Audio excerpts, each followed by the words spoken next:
Hello everyone, उम्मीद करता हूँ आप सभी लोग स्वस्थ हैं, आपकी तैयारी अच्छी चल रही है। सीजीएल 2024 टीयर 2 का एग्जाम हुआ 18 और 20 तारीख को। तो उसके सारे के सारे क्वेश्चंस मैं आपको चैप्टर वाइज कराने वाला हूँ, क्योंकि दोनों शिफ्ट में क्वेश्चंस लगभग सिमिलर तरीके के थे। थोड़ी वैल्यू चेंज कर दी और क्वेश्चन बना दिया, तो आपकी अच्छी प्रैक्टिस हो जाएगी। जब दोनों सेट आप एक साथ ही सोल्व कर लेंगे, आपको पता चल जाएगा किस क्वेश्चन को किस तरीके से करना है। एक में आप कंसेप्ट सीख जाएंगे, दूसरे में प्रैक्टिस हो जाएगी, तो it will be a better. इसलिए मैंने दोनों साथ में ले लिए सेशन और चैप्टर वाइज अरेंज कर दिए क्वेश्चंस को, कि पहले परसेंटेज फिर रेशियो और उस तरीके से चीजें चले। दुख की बात यह है कि एसएससी हर बार की तरह रॉन्ग क्वेश्चंस डालता हुआ आया है एग्जाम में। 18 और 20 तारीख को भी कुछ क्वेश्चंस ऐसे हैं जिसमें एस्पिरेंट्स कंफ्यूज्ड हैं कि उनका आंसर क्या होना चाहिए। ठीक है, तो जो मुझे लगता है मैं अपने एंड पे आपको कुछ चीज़ें बताऊंगा। एसएससी कंसिडर करे या ना करे, ये सारी चीज़ें बात की होंगी। ठीक है, और पूरे सेशन को देखिएगा, it will be helpful to all of you. ठीक है, तो टोटल अगर देखें तो 18 जैन वाले शिफ्ट में क्वेश्चन ज़्यादा रॉन्ग हैं, 20 वाले में आज सच ऐसा नहीं है। ठीक है, और देखो, जब एक क्वेश्चन रॉन्ग डाला जाता है एग्जाम में, ठीक है, या ऐसा क्वेश्चन जो कंट्रोवर्शियल हो, कि लगे कि इसका आंसर ये भी हो सकता है, ये भी हो सकता है, तो बहुत ज़्यादा दिक्कतें होती हैं। ठीक है, क्योंकि पहले तो आपको रिप्रेजेंटेशन डालनी पड़ेगी उस क्वेश्चन के लिए, एसएससी को बताना पड़ेगा ये एरर है। उसके बाद एसएससी उसे मानेगा या नहीं मानेगा ये भी नहीं पता। ठीक है, तो it is very difficult for everyone to manage this. जहाँ टीयर 1 में आपके पास 36 शिफ्ट हो रही हैं, 40 शिफ्ट हो रही हैं, उस केस में रॉन्ग क्वेश्चंस आ गए, समझ आता है कितने क्वेश्चंस बनाए, एक आधा रॉन्ग चला गया। 2 शिफ्ट बनानी है, ये भी वेरिफिकेशन ढंग से नहीं कर सकते एसएससी वाले। इंग्लिश की ट्रांसलेशन सही हो रही है हिंदी में या नहीं हो रही, ये भी नहीं देख सकते। ठीक है, यहाँ पे लाखों बच्चों के भविष्य का सवाल है। ठीक है, अगर हम आरबी मॉक में थोड़ी गलती कर देते हैं या ट्रांसलेशन की गलती हो जाती है, तो बच्चे बोलते हैं सर आपने ये मॉक गलत बना दिया, ये कर दिया, वो कर दिया। ठीक है, तब भी मैं बताता हूँ भाई, एसएससी तुम्हारी ऐसी है कि वो हर बार खुद ही गलती करती हुई चलती है। आप पहले से ही रेडी रहेंगे कि ऐसा भी हो सकता है, तो सही रहेगा। ठीक है, हिंदी में जो एस्पिरेंट्स स्पेशली पेपर देते हैं, तो वो जिस क्वेश्चन में लगे कि आंसर नहीं आ रहा, आप उसका इंग्लिश ट्रांसलेशन जरूर देखा कीजिए। ठीक है, क्योंकि कई बार क्वेश्चंस की ट्रांसलेशन में एसएससी के एंड पे भी एरर मिलता है, तो आपको इंग्लिश ट्रांसलेशन उसका जरूर चेक करना चाहिए, जिससे कि आपका ज़्यादा टाइम वेस्ट ना हो।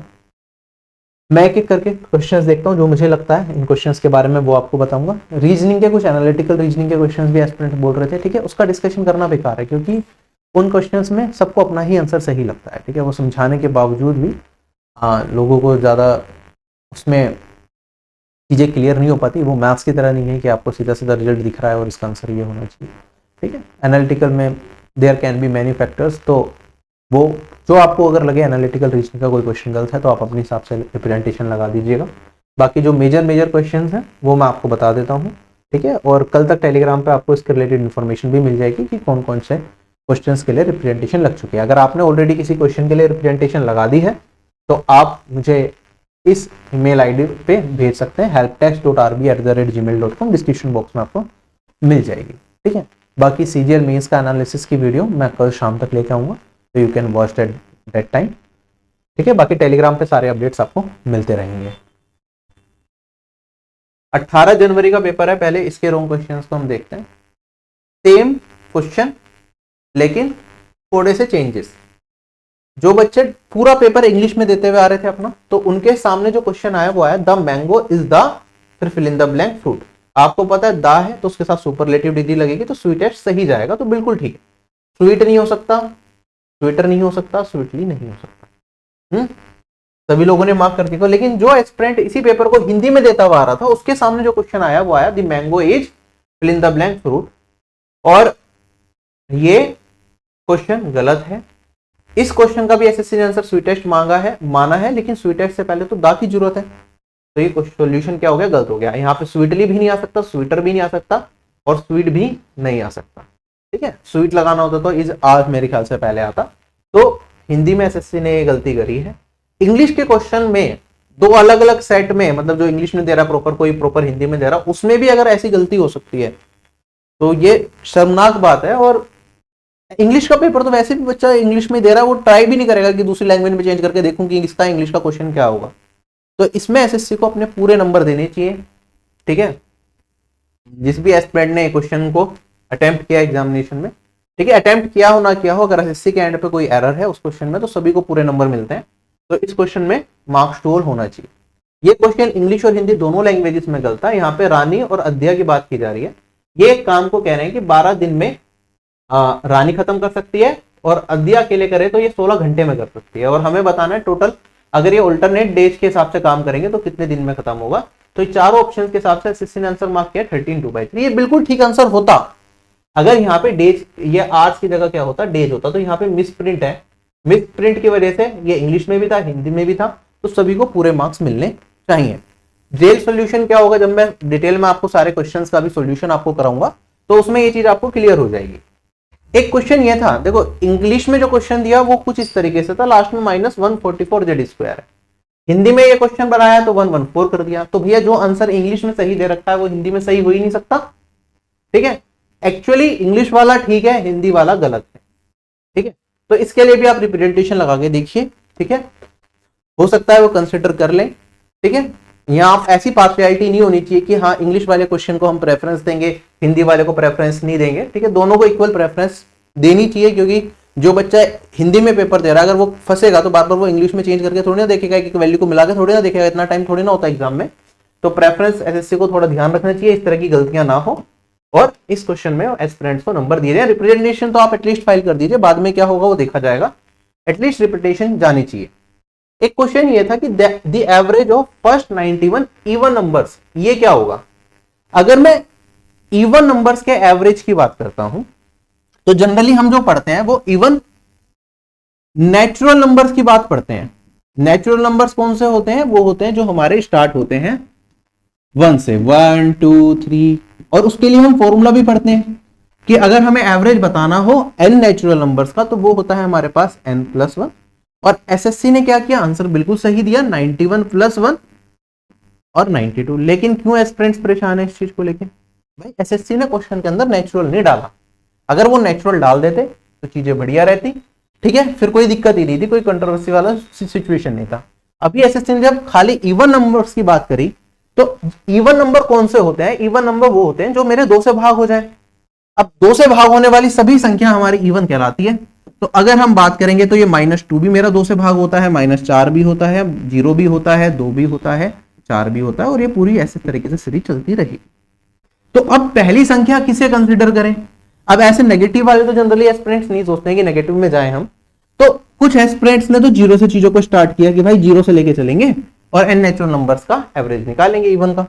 ठीक है, सॉरी n इवन नंबर्स का एवरेज निकालेंगे। कुछ एस्पिरेंट्स ने 2 से लिया, क्योंकि बाय डिफॉल्ट जब हम बात करते हैं इवन नंबर्स की तो जनरल वे में जो यूज करने वाली होती है वो हम 2 से ही लेके चलते हैं कि 2 4 6 8, और एसएससी ने भी वही माना है। तो I am not sure SSC इस पे सभी को मार्क्स देगी या नहीं देगी। अब आगे बढ़ते हैं, अगर मैं 20th जन की बात करता हूं, सेम क्वेश्चन आया यहां पे भी, इसलिए कहते हैं एनालिसिस पेपर का नहीं होना चाहिए, क्योंकि पहले से बच्चों को पता चल जाता है कि पेपर में क्या आने वाला है। Average of first 92 even natural numbers ये बताना है। तो अगेन अगर 2 से स्टार्ट करेंगे तो आंसर आएगा 92 + 1 दैट इज 93, और अगर आप 0 से स्टार्ट करते हो तो उस केस में आंसर क्या आ जाएगा, मेरा 92 आ जाएगा। तो एसएससी ने 93 माना है। उम्मीद मुझे इसमें बहुत कम है कि एसएससी इसमें कुछ बदलाव करेगा, बट स्टिल अगर आपको लगता है ये गलत दिया है एसएससी ने तो आपको ट्राई करना चाहिए। एक ये क्वेश्चन आपके एग्जाम में पूछा गया था, ठीक है, इसके मेरे हिसाब से 2 आंसर होंगे। ठीक है, नॉट म्यूचुअली एक्सक्लूसिव और इंडिपेंडेंट। ठीक है, दोनों ऑप्शंस के होंगे, उसके बारे में बात करेंगे। पहले हम समझेंगे कि ये म्यूचुअली एक्सक्लूसिव क्या होता है, नॉट म्यूचुअली एक्सक्लूसिव क्या होता है, इंडिपेंडेंट क्या होता है और इंडिपेंडेंट क्या होता है। जब आप ये चीज समझ जाओगे ना तो आपके लिए आंसर मार्क करना आसान रहेगा। ठीक है, देखो कहता है मेरे पास probability of A union B, हमें ये दे रखा है, ए इंटरसेक्शन बी ये दे रखा है, प्रोबेबिलिटी ऑफ बी दे रखा है ये, तो हमें बताना है कि ए और बी इवेंट कैसे होंगे। अगर मैं इसे जनरली एक डायग्राम से रिप्रेजेंट करने की कोशिश करूं तो आप जो डायग्राम बनाएंगे इसका कुछ इस तरीके का ही बनाएंगे। मेरे पास यहां पे ये प्रोबेबिलिटी ऑफ ए है, ये प्रोबेबिलिटी ऑफ बी है। अगर ए इंटरसेक्शन बी का भी मुझे कुछ मान दिख रखा है तो मैं कह सकता हूं ये probability of A intersection B है। और यूनियन की अगर मैं बात करूंगा, क्योंकि मुझे मान दे रखा है इन्होंने, इंटरसेक्शन बी भी दे रखा है, पी ए भी दे रखा है, पी बी भी दे रखा है, कुछ इस तरीके से मेरे पास फिगर चल रही है। तो सबसे पहला तो मेरा काम होगा कि भाई इसमें ओवरलैपिंग एरिया आ रहा है, ए इंटरसेक्शन बी आ रहा है, जब हम म्यूचुअली एक्सक्लूसिविटी की बात करते हैं तो मतलब एक इवेंट होगा तो दूसरा नहीं हो सकता। इसका मतलब अगर म्यूचुअली एक्सक्लूसिव वाली कंडीशन होगी तो हम कहेंगे ए इंटरसेक्शन बी, ये क्या होएगा मेरे पास, ये वाली वैल्यू होगी 0। ठीक है, जो कि अपने आप में यहां पे इसकी कंडीशन से ही दिख रहा है कि भाई ये 0 नहीं है, ये 1/4 है, तो इसका मतलब ये म्यूचुअली एक्सक्लूसिव तो नहीं है। तो नॉट म्यूचुअली एक्सक्लूसिव तो हमारा आंसर होगा ही होगा, इसे कोई चैलेंज नहीं कर सकता। काफी बच्चों ने तो खाली ऊपर का 2 देखा होगा, नीचे का तो देखा ही नहीं होगा। डिपेंडेंट इंडिपेंडेंट कहीं लिखा भी है, म्यूचुअली एक्सक्लूसिव और नॉट म्यूचुअली एक्सक्लूसिव दोनों कंट्रास्टिंग स्टेटमेंट है, दोनों में से एक ही आंसर आना चाहिए। तो यहीं पे क्वेश्चन खत्म हो जाता है कि भाई काफी लोगों ने ये लगाया हो, और जिसने खाली ये लगाया है मेरे हिसाब से उसका आंसर बिल्कुल भी गलत नहीं है। ठीक है, ये आंसर भी अपने आप में चल रहा है और ये देखते ही पता चल रहा है, इसके लिए मुझे कोई कंप्यूटेशन नहीं करनी, कुछ दिमाग नहीं लगाना, आंसर मेरा आ चुका है। अब आगे बढ़ते हैं। अब एक बार आपको मैं कैसे समझा देता हूं कि म्यूचुअली एक्सक्लूसिव ये सब है क्या, उसके बाद फिर हम इंडिपेंडेंट इवेंट पे भी बात करेंगे और उसे कैसे प्रूव कर सकते हैं वो भी देखेंगे। ठीक है, इस क्वेश्चन को यहां पे डिटेल में समझाने के लिए मैंने लिखा था। देखो, इंडिपेंडेंट इवेंट क्या होते हैं, ठीक है, ये वो इवेंट होते हैं कि पहला इवेंट जब हुआ तो दूसरे इवेंट पर उसको कोई भी इंपैक्ट नहीं पड़ेगा। मान लो मैंने सिक्का उछाला, ठीक है, तो वो हेड आएगा या फिर टेल आएगा, ठीक है, जो भी आया, लेकिन जब मैं दूसरी बार सिक्का उछालूंगा तो क्या पहली बार सिक्का उछालने पे हेड या टेल जो आया था उसका इंपैक्ट पड़ेगा, दूसरी बार सिक्का उछालने पे नहीं पड़ेगा। ठीक है, ये दोनों अपने आप में बिल्कुल अलग इवेंट है, इन दोनों को अपने आपस में कोई लेना देना है ही नहीं, राइट। तो इस तरह के इवेंट्स को बोलते हैं हम इंडिपेंडेंट इवेंट, और इस केस में हम कहते हैं कि probability of A intersection B ये हो जाएगी मेरे पास P A into P B. मतलब इसी में अगर मैं मान लेता कि आप बताओ कि सर आपने 2 बार सिक्का उछाला तो दोनों बार हेड आने की प्रोबेबिलिटी क्या होगी, ठीक है, तो आप कहेंगे सर फर्स्ट केस में हेड आने की प्रोबेबिलिटी 1/2, दूसरी बार भी हेड आने की प्रोबेबिलिटी 1/2, इनको मल्टीप्लाई करूंगा तो मेरे पास प्रोबेबिलिटी आ जाएगी 1/4। ये हो गए मेरे इंडिपेंडेंट इवेंट, कि पहले इवेंट का दूसरे इवेंट पे कुछ फर्क नहीं पड़ता। इसी में अगर हम डिपेंडेंट इवेंट की बात करें, ये उसका उल्टा हो गया कि जो पहले इवेंट हुआ उसका इंपैक्ट पड़ेगा दूसरे इवेंट के ऊपर। जैसे कि मान लो हम कार्ड्स वाले केसेस हमने देखे हुए हैं कि हमने क्या करा, हमारे पास 22 कार्ड्स हैं, हमने एक पत्ता उसमें से निकाला, फिर उसे रिप्लेस कर दिया किसी दूसरे पत्ते से। अब आपको बताना है सेकंड केस में प्रोबेबिलिटी क्या बनेगी, ठीक है, फिर कोई पत्ता निकालूंगा तो उसकी, तो पहले केस में कौन सा पत्ता निकला, उसकी जगह कौन सा पत्ता आया, और फाइनली हमने कौन सा डाला कार्ड, तो उस पर डिपेंड कर रहा है दूसरे केस में प्रोबेबिलिटी। तो या फिर हमने जो कार्ड निकाला वो वापस रखा या नहीं रखा, ठीक है, रिप्लेसमेंट हुई या नहीं हुई, इस पे भी डिपेंड कर रहा है। तो इस तरह के केसेस को हम कहते हैं डिपेंडेंट इवेंट्स। ठीक है, तो ये डिपेंडेंट इवेंट की डेफिनेशन हो गई। तो हमारे जो फर्स्ट केस में और दूसरे केस में चीजें बदल जाएंगी, अगर एक इवेंट होता है उसके बाद दूसरा इवेंट में चेंजेस आएंगे। तो ये इंडिपेंडेंट इवेंट और डिपेंडेंट इवेंट का आपको एग्जांपल के साथ मैंने समझाया। उसके बाद म्यूचुअली एक्सक्लूसिव इवेंट क्या होते हैं कि दोनों इवेंट हमारे एक साथ नहीं हो सकते। ठीक है, मान लो मैंने, मेरे पास एक क्या है, सिक्का उछाला, ठीक है, या तो हेड आएगा या टेल आएगा, ठीक है, तो ये दोनों म्यूचुअली एक्सक्लूसिव इवेंट है, दोनों एक साथ हेड और टेल दोनों नहीं आ सकते। ठीक, मैंने एक डाइस उछाला, उस पे या तो एक आएगा या फिर 2 या 3 या 4 या 5 या 6, ये सारे आपस में म्यूचुअली एक्सक्लूसिव इवेंट है। ठीक है, कि एक टाइम पे एक ही चीज हो सकती है। मैंने कहा इवन आए वो इवेंट और ओड आए वो इवेंट, ये भी आपस में म्यूचुअली एक्सक्लूसिव हो गया, तो इवन नंबर आएगा डाइस पे या फिर ओड नंबर आएगा डाइस पे। अगर मैं वहीं पे 2 डाइस उछाल लूं तो पहले डाइस पे क्या नंबर आएगा और दूसरे डाइस पे क्या नंबर आएगा, ये आपस में क्या हो जाएंगे, इंडिपेंडेंट, क्योंकि पहले पे कुछ भी आए उसका इंपैक्ट दूसरे डाइस पे क्या नंबर आएगा इस पे नहीं पड़ने वाला। दोनों में आप वेरिएशन समझ रहे हो, तो दोनों अपने आप में ही डिफरेंट चीजें हैं। ठीक है, दे आर नॉट कनेक्टेड। ठीक है, दोनों को हम अलग तरीके से प्रोबेबिलिटी में पढ़ते हैं। तो इस क्वेश्चन में जो आंसर जाएगा हमारा, दोनों ही जाएंगे। अब इंडिपेंडेंट वाला केस मैंने आपको बता दिया कि उसका फॉर्मूला क्या होता है। इंडिपेंडेंट के केस में हमारे पास पी ए इंटरसेक्शन बी होता है, P A into P B, और म्यूचुअली एक्सक्लूसिव में होता है P A intersection B equals to 0। अगर 0 नहीं है तो वो म्यूचुअली एक्सक्लूसिव नहीं है। ठीक, तो यही कुछ और एग्जांपल से आपको यहाँ पे चीजें समझाई गई हैं। जो चीजें मैं आपको पहले बता चुका हूं ये सब वही है। हम एक फॉर्मूला पढ़ते हैं कि पी ए इंटरसेक्शन बी ये होना चाहिए पी ए इंटू में पी बी, राइट। अगर मैं इस फॉर्मूले से निकालता हूं तो मेरे पास क्या आता है, ये ए इंटरसेक्शन भी 1/4 है, पी भी मुझे 1/2 दे रखा है, तो पी ए का मान क्या आया मेरे पास, ये आया 1/2। ठीक है, क्या जो जनरल फॉर्मूला हम प्रोबेबिलिटी में पढ़ते हैं क्या उससे भी यही वाली वैल्यू आ रही है? अगर यही वैल्यू मेरी उस फॉर्मूले से भी आती है पी ए की, तो हम कह सकते हैं कि इवेंट्स क्या है, आपस में इंडिपेंडेंट है। हम कहेंगे sir P A plus P B ये जनरल फॉर्मूला होता है हमारा, सेट थ्योरी में हम पढ़ते हैं P A union B plus P A intersection B. और यहां पे अगर हम सोल्व करेंगे तो पी ए मेरे पास यहां पे वैल्यू है 1, ये पी ए निकालना है तो पी बी आ गया 1/2, ये 3/4 प्लस मेरे पास ये वाली वैल्यू 1/4। इन दोनों को सम करूंगा 3 + 4 1 4/4 1 1 में से 1/2 को घटाऊंगा तो पी ए कितना आ गया मेरे पास 1। तो ये जो इंडिपेंडेंट इवेंट का जो सिनेरियो है ये फॉलो करता है, तो ये मेरा इंडिपेंडेंट का केस भी बनेगा। ठीक है, जहां तक मुझे समझ आता है इस क्वेश्चन के दोनों ही आंसर आपके होने चाहिए। बाकी कुछ बच्चे सर रीजनिंग के भी क्वेश्चंस कह रहे थे, स्टेटमेंट एजम्पशन वाले, कोर्स ऑफ एक्शन वाले, कि इसमें ये आंसर की जगह ये होना चाहिए। देखो उसको डिबेटेबल क्वेश्चंस होते हैं, उसमें कितना भी तुम खींच लो। ठीक है, हमेशा टीचर कुछ भी कहे आपको अपना ही जो लॉजिक है वो सही लगेगा, तो उसमें मैं जा नहीं रहा हूँ। ठीक है, जो एसएससी अपना मानेगी उसमें वही ठीक है। ठीक है, जिसको लगता है उनमें कुछ एरर है तो आप रिप्रेजेंटेशन डालिए, जिसको लगता है सब कुछ ठीक है तो बढ़िया है। इट डिपेंड्स ऑन एसएससी वो क्या मानते हैं। ठीक है, तो जो एनालिटिकल रीजनिंग होती है उसमें कंफ्लिक्टिंग व्यूज के हिसाब से लोगों को अपना आंसर हमेशा सही लगता है, तो you can opt for it. बाकी सीजीएल का जो एनालिसिस है वो मैं आप लोगों के लिए कल शाम तक ले आऊंगा, कल रात तक, तो स्टे ट्यून्ड।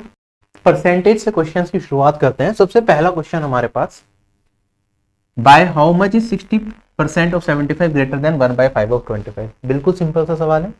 60% ऑफ 75 की बात करेंगे तो 3/5 ऑफ 75 माइनस में 1/5 ऑफ 25, तो आपको दिख ही रहा है 5 है, तो यहाँ पे सोल्व करके यहाँ से काटूंगा मैं 15 या 45 माइनस 5, ये आ गया मेरे पास 40। ठीक है, सिंपल, किसी को भी दिक्कत नहीं आई होगी, वरना यहाँ पे डायरेक्टली भी कर सकते थे।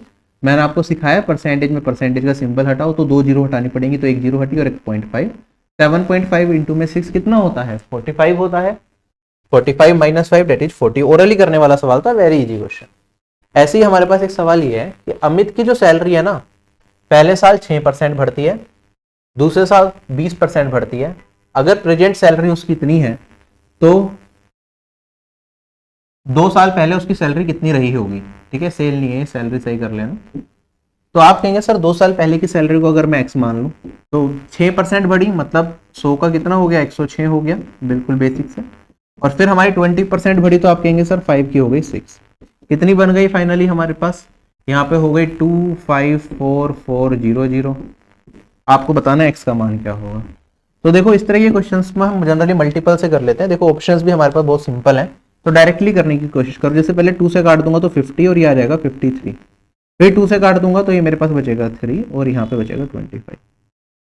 अब ये और ये तो कुछ कटेगा नहीं, मतलब ये वाला पार्ट हमारा इसी काटेगा। ठीक है, तो उसे फिलहाल छोड़ देता हूं मैं इधर देखता हूं कि मेरा आंसर किसका मल्टीपल होगा। देखो 2 जीरो यहां तो कटेंगे नहीं किसी से भी, तो जो आंसर आएगा 2 जीरो मतलब 100 और 25 इंटू में 5 125। मेरा आंसर इसका मल्टीपल होगा। आप ये चेक करो कि कौन से ऑप्शन में आएगा। देखो 2 जीरो यहां से हटी, यहां से हटी, यहां से हटी, यहां से हटी। 125 होता है 5 की पावर 3, मतलब लास्ट की 3 डिजिट मेरी 5 की पावर 3 125 से कटनी चाहिए। तो लास्ट की 3 डिजिट 400 क्या 125 से कटता है, नहीं। 3 जीरो 1000 125 से कटता है। 2 जीरो सॉरी 800 125 से नहीं कटता। 120 125 से नहीं कटता, तो यही आंसर आएगा डायरेक्ट। वरना अगर यहाँ पे भी हमारा आंसर नहीं मिलता तो हम कुछ और ट्राई करते हैं अपना आंसर निकालने के लिए। क्लियर है सभी लोगों को? चलें आगे। अगला सवाल हमारे पास, आदि और दिया की टोटल सैलरी इतनी है। ठीक है, या टोटल पैसे उनके पास इतने हैं। 3/10 आदि का अमाउंट बराबर है 3/5 ऑफ दियाज अमाउंट। तो हमें बताना है दिया के पास कितने पैसे रहे होंगे। आप क्लियरली देख सकते हैं, देखो यहाँ पे 3 से 3 कटेगा, 5 से काटूंगा तो 2, तो आदि के पास यहाँ पे क्या हो गया, ट्वाइस सैलरी, ट्वाइस पैसे होंगे दिया से। दोनों का कंबाइंड कितना है, इतना। तो आदि को अगर ट्वाइस ऑफ दिया से रिप्लेस कर दूं 2d प्लस डी, ये 1440। तो दिया का निकालने के लिए 3d बनेगा, 3 से काटो इसे, तो मेरे पास ये क्या आएगा 480। यही आंसर है। क्लियर, इजी था। अगला सवाल पॉपुलेशन पे, बढ़िया सवाल है, ध्यान से समझना, इसे बढ़िया तरीके से कराऊंगा आपको। कहता है 2016 में कुछ पॉपुलेशन रही होगी, ये 2018 में बढ़कर कितनी हो गई 50,000 हो गई। लैंग्वेज को बड़े ध्यान से पढ़ना है आपको। फिर जो हर साल इंक्रीमेंट था वो 6% का था, तो अगर मैं 2 साल की बात करूंगा, 6% का 2 बार इंक्रीमेंट अगर आप लेंगे तो इफेक्टिव कितना बनेगा? आप कहेंगे सर ये होता है 6% plus 6% plus 6 into 6 divided by 100%। तो ये वाली वैल्यू हमें याद भी होती है, ये होती है 2 इंटू 6 डेट इज 12 और 6 इंटू 6 डेट इज 36। तो 12.36% मेरी वैल्यू बढ़ी होगी यहाँ पे जो भी वैल्यू रही है उससे। फिर अगर हम आगे बढ़ते हैं तो यही ट्रेंड आगे भी फॉलो होता है अगले 3 साल तक। अगर हम ये मान लें कि 2016 में जो पॉपुलेशन थी वो ए थी और 2020 के अंदर जो पॉपुलेशन बनेगी वो बी बनेगी, तो हमें बताना है ए और बी को अगर नियरेस्ट पॉजिटिव इंटीजर में ले लें हम, तो b माइनस ए का मान क्या होगा? आप कहेंगे सर हर साल पॉपुलेशन बढ़ रही है तो b की वैल्यू ज्यादा होगी किससे? a की वैल्यू से। हमें बताना है b माइनस ए। अब देखो थोड़ा सा तो कैलकुलेशन लगेगी इस क्वेश्चन में, लेकिन वो कैलकुलेशन कैसे बचानी है हमें वही चीज देखनी है। ठीक है, यहां पे ये वैल्यू इतनी बढ़ रही है तो 2018 से 2020 में भी 2 साल है तो ये कितनी बढ़ेगी? 12.36%। मैं ऑप्शन पे एक बार नजर डालता हूं कि मेरे पास ऑप्शन पे क्या क्या वैल्यू है। 13,000, 12,000 समथिंग, 11,000 समथिंग और 16। ऑप्शन में काफी ज्यादा गैप है, ठीक है, दूरी पे है, तो ऑप्शंस की मदद से हमारा काम चल जाना चाहिए। अब किस तरीके से हम इसे सिंप्लीफाई करेंगे वो देखिए आप। जब मैं गैप की बात कर रहा हूं, बी में से ए का डिफरेंस देख रहा हूं, तो हमें ये वाला रीजन चाहिए यहां से यहां तक, और ये वाला रीजन मतलब 12.36% ऑफ दिस और ए का 12.36% को मैं सम कर दूंगा तो मुझे रिजल्ट मिल जाएगा, डेट इज बी माइनस ए। तो मैं आपको लिख के बता रहा हूं, बाकी ये सब लिखना नहीं है, ओरली अभी जो चीज बताऊंगा वो उससे आप डायरेक्ट आंसर निकाल पाएंगे। तो मैं कहूंगा यहां पे ए में हमने कितना बढ़ाया? 12.36% बढ़ाया, ठीक है, और ये वैल्यू अगर मुझे निकालनी है 12.36% की तो वो क्या होगी? 12.36 बढ़ाया तो बन गया 112.36, तो 112.36 से डिवाइड करूंगा किसे? 50,000 को, और हमें किसकी वैल्यू चाहिए? हमें वैल्यू चाहिए 12.36 की, यही चाहिए। आगे बढ़ते हैं। अब ये वाला जो गैप है ये कितना है? आप कहेंगे सर 50,000 पे 12.36% बढ़ा है, तो 50,000 और इसमें इंटू में 12.36%। इसमें भी चाहो तो आप परसेंटेज लगा सकते हो, कोई दिक्कत नहीं है, वो कटी जाएगी। अब देखो जब यहां पे मैं सोल्व कर रहा हूं, देखो कितना आसान मेरे लिए यहां पे चीजें हो गई। जो ये वाली वैल्यू होगी ये इस वाली वैल्यू से बड़ी होगी क्योंकि डिनोमिनेटर में इतना परसेंट है, यहां पे आप चाहो तो डिनोमिनेटर में 100% लिख दो, बात एक ही है। तो ये वाली वैल्यू इससे बड़ी होगी या नहीं होगी?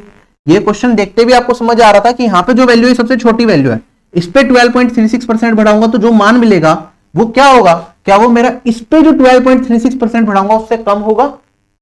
ऑब्वियसली कम होगा। तो मैं कह सकता हूं जो मेरा आंसर होगा, अगर इस पे ही मैं 50,000 पे ही 12.36% का इंक्रीमेंट 2 बार ले लूं, उससे छोटा होगा। तो एक चीज ये निकल के आएगी। अब यहां पे 12.36% भी भाई अपने आप में थोड़ी सी बड़ी मुश्किल सी वैल्यू है।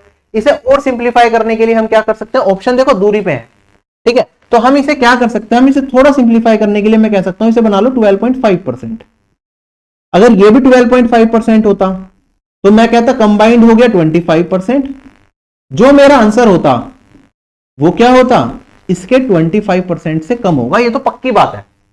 इसका 25% भाई 1/4 होता है, जो है 12,500।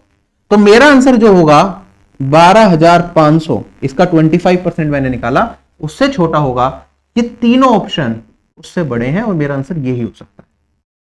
अब ऐसा भी हो सकता था एग्जामिनर हमारे पास जो ऑप्शंस डालता, जैसे 11,680 था, एक ऑप्शन ऐसा भी हो सकता था कि ये डाल देता यार 12,300 में ऑप्शन में डाल देता हूं, उस केस में हम फंस जाते। 2 ऑप्शन तो एलिमिनेट हो जाते, फिर भी 2 ऑप्शन रहते। फिर हमें क्या करना पड़ता है? इसके एरर जो हम यूज कर रहे हैं उसे भी थोड़ा फिल्टर करना पड़ता।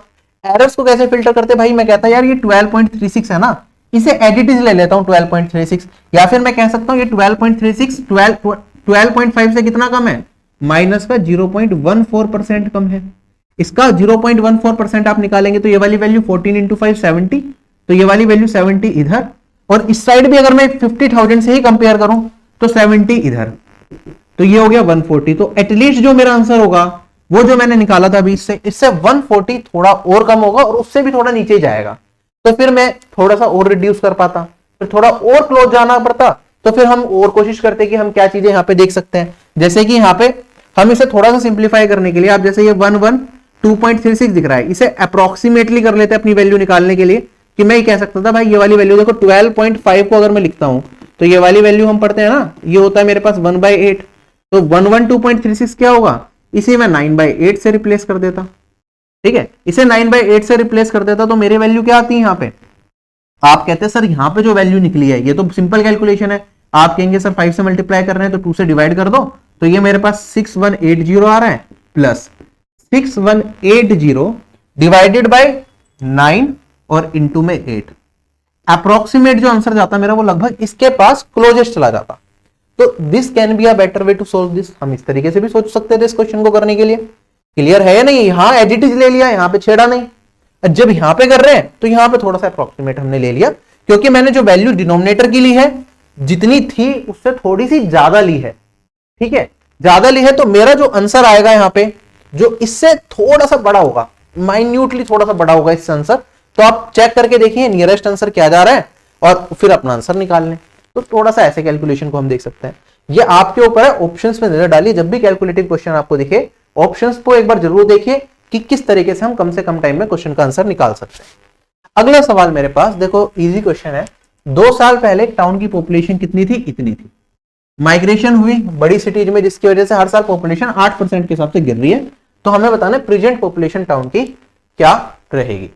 तो आप कहेंगे सर यहाँ पे 9487500 है, अगर 8% गिरेगी तो कितनी रह जाएगी 92%, तो 92 डिवाइडेड बाय 100 और 2 बार, और ये मुझे निकालना है। अब देखो इसमें कैलकुलेशन हमारी लगेगी, ठीक है, अगर मुझे पूरा मल्टीप्लाई करना है 92 से तो 92 का स्क्वायर करना पड़ेगा पहले, फिर मल्टीप्लाई करनी पड़ेगी, तो आप ये समझ जाइए कि रियल टाइम में तो ये कैलकुलेशन करना पॉसिबल नहीं। ठीक है, तो इस केस में हम क्या ट्राई कर सकते हैं भाई, हम यूनिट डिजिट के साथ जा सकते हैं, हम लास्ट 2 डिजिट के साथ कुछ ऐसा जा सकते हैं। उस केस में भी चीजें मेरे लिए आसान नहीं है, क्योंकि आप देखेंगे ना लास्ट में 202020 है, और ये भी कब आएगा, देखो 2 जीरो हट जाएंगे, यहाँ पे 2 जीरो फिर भी बचेंगे, तो still it will be a very calculative thing to do अगर रियलिटी में मुझे करना है। ऑल्दो क्योंकि यहाँ पे कोई अप्रोक्सीमेशन नहीं, कुछ नहीं है, तो हम और मेथड्स यूज कर सकते हैं, जैसे कि डिजिटल सम। डिजिटल सम यहाँ पे हमें एक अप्रोप्रिएट आंसर दे सकता है, तो आप एक बार ये कर लीजिए, ऑप्शंस में डिजिटल सम चेक कर लीजिए, अगर सारे ऑप्शन का डिजिटल सम अलग अलग आ रहा है या at least 3 different kind of digital sum मिल रहे हैं, तो डिजिटल सम से हम ट्राई करेंगे। 8 और 3 11 और 4 15, 5 और 1 6, ठीक है, 13 16 और 2 18 9, 15 और 3 18 9, और यहाँ पे 9 और 8 17, तो 8। ठीक है, तो मेरे पास ये डिजिटल सम आ रहे हैं, एक बार देखते हैं हमारे आंसर का क्या बनेगा। किस्मत ने साथ दिया तो क्या पता हो जाए, तो जहां 9 9 आता है तो वह तो आप एलिमिनेट कर ही देते हैं। ठीक है, 9 आया 9 आया 9 हटा दिया, 7 5 15 20 और 24 2 और 6 यहाँ पे बन रहा है। ठीक है, 2 हटाया 4, 6 चौक 24, 4 और 2 6, डिजिटल सम बना 6। कौन से ऑप्शन में, ऑप्शन नंबर इसमें, तो यही मेरा क्या आ जाएगा, इस क्वेश्चन का आंसर आ जाएगा। डिनोमिनेटर में 100 है तो उसे इग्नोर करते हैं, 1 है ना डिवाइडेड बाय, तो उससे कुछ फर्क नहीं पड़ता है। चले आगे, तो डिजिटल सम से इजीली हो गया। हर क्वेश्चन के लिए we can have different method, तो आपको सारी चीजें पता होनी चाहिए तभी टाइमली एग्जाम हो पाएगा। पेपर मुश्किल नहीं था आपका, ठीक है, लेकिन आपके मेथड्स क्लियर होनी चाहिए, इसलिए मैं मॉक्स में भी अच्छे क्वेश्चंस आपको डालता हूँ और बेस्ट मेथड से आपको कराता रहता हूँ, सो डेट आप चीजों को सीखें, क्योंकि सोल्यूशन जो रिटर्न सोल्यूशन होगा उसमें बहुत बेस्ट अप्रोच नहीं आ सकती, लेकिन जो मैं कराऊंगा आपको उसमें कोशिश करूंगा जो आप एग्जाम में कर पाओ, एटलीस्ट वो अप्रोच तो आपको सिखाऊं। कहता है कुछ पैसे हैं जो 3 फ्रेंड्स में बांटे गए P, Q एंड R में, किस रेशियो में, 5:3:4 में। P को मिले 1500 ज्यादा किससे, R से, तो Q का शेयर क्या होगा। P को R से कितने ज्यादा मिले, 1 रेशियो ज्यादा मिले, 1 रेशियो 1500 के बराबर। हमसे पूछा है Q का शेयर, तो 3 रेशियो कितना हो जाएगा, 3 से गुना कर दोगे तो 4500। इजी था।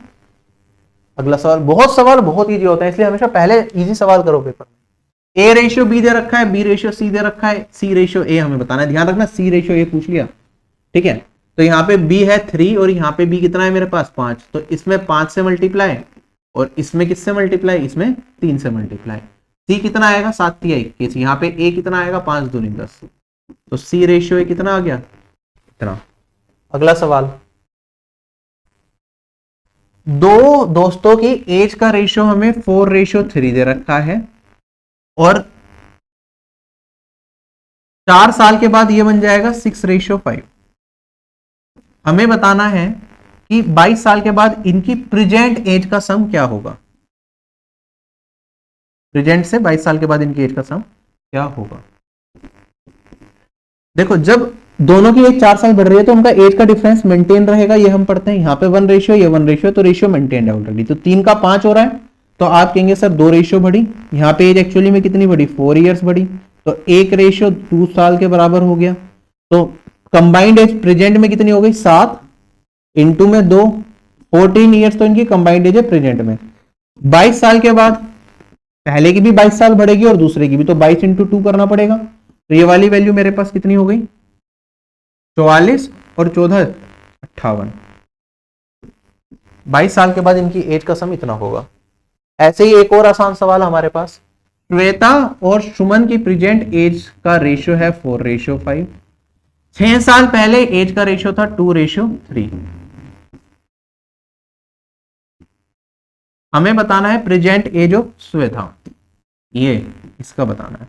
आप कहेंगे सर एज का डिफरेंस यहाँ पे 1 रेशियो, यहाँ पे भी 1 रेशियो, रेशियो मेंटेन है, तो 2 रेशियो किसे रिप्रेजेंट करेगा, 6 को, तो 1:3 को, और 4 इंटू में 3, ये आ जाएगा मेरे पास 12।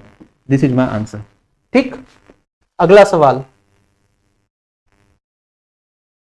3 लोगों की एवरेज एज हमें दे रखी है इतनी, उनके एजेस का रेशियो भी दे रखा है हमें कितना, तो हमें बताना है यंगेस्ट पर्सन की एज क्या होगी। तो आप अगर इनकी सम करेंगे तो हमारे पास 7, 5, 12 और 2 14, एवरेज हो जाएगा 14/3। ये रेशियो रिप्रेजेंट करता है 56 को। यंगेस्ट पर्सन की एज है 2 रेशियो का मान बताना है। तो आप यहां पे सोल्व करेंगे, देखो 14 से काटूंगा तो 4 इंटू 3 12, 1:12 के बराबर, तो 2:24 के बराबर। अगला सवाल ध्यान से करना, देखो 4 लाइन का क्वेश्चन हो गया, मैंने आपको बताया था बड़ा क्वेश्चन है, लास्ट के लिए छोड़ना है, फिर भी अभी मैं आपको करा रहा हूं, एग्जाम में आपको लास्ट के लिए छोड़ना था। अनिल और बीना 2 फ्रेंड्स हैं, उनकी एज का डिफरेंस 5 साल का है, तो अभी कौन बड़ा है ये नहीं बताया, तो मैं यहां पे मॉड्यूलस का साइन लगा देता हूं और ये लिख देता हूं 5 ईयर्स। ठीक, आगे बढ़ते हैं। अनिल के जो पिताजी हैं दिनेश, वो 3 गुना ओल्ड है अनिल से, तो थ्राइस इंटू में अनिल, ये हो गया दिनेश जी। बीना ट्वाइस ओल्ड है अपनी सिस्टर चारू से, तो ट्वाइस ऑफ चारू, ये हो गई बीना की एज। ये बढ़िया ABCD बन रहा। दिनेश और चारू की एज में डिफरेंस 45 साल का है, तो ऑब्वियसली दिनेश बड़े होंगे चारू से, ठीक है, और ये हो गया मेरे पास 45। बीना अनिल से बड़ी है, तो यहाँ पे A-B लिखा था, B-A करना पड़ेगा, ये दे रखा है। हमें बताना है प्रेजेंट एज का सम क्या होगा दिनेश और चारू की, तो D + C, ये हमें मान बताना है। ठीक है, ये लिख लिया करो जो निकालना है, जिससे कंफ्यूजन ना हो। तो अब हमें क्या चाहिए, दिनेश और चारू की टर्म्स में चाहिए। दिनेश और चारू की एक इक्वेशन तो हमें ये दे रखी है, तो बाकी की 3 इक्वेशन को यूज करके D और C के टर्म्स में हम एक और इक्वेशन बना ले, तो सोल्व करके अपना आंसर निकाल लेंगे। ठीक है, तो हमारे पास यहाँ पे क्या है, दिनेश है 3A, और हमारे पास यहाँ पे कुछ वैल्यू दे रखी है। ठीक है, तो A को मैं लिख सकता हूं D/3, ठीक है, क्योंकि A का रिलेशन दिनेश के साथ है, चारू का रिलेशन B के साथ है, तो B क्या हो जाएगा, 2C हो जाएगा। इनका डिफरेंस आ गया 5। अब मेरे पास 2 इक्वेशन 2 वेरिएबल में बन गई ना, 4 इक्वेशन 4 वेरिएबल, तो सोल्व करके वैल्यू निकाल लेता, लेकिन हमें जो निकालना है हमें पहले वो देखना है, तो उसी टर्म्स में आप सब्स्टिट्यूट कर लो पहले सारी चीजों को।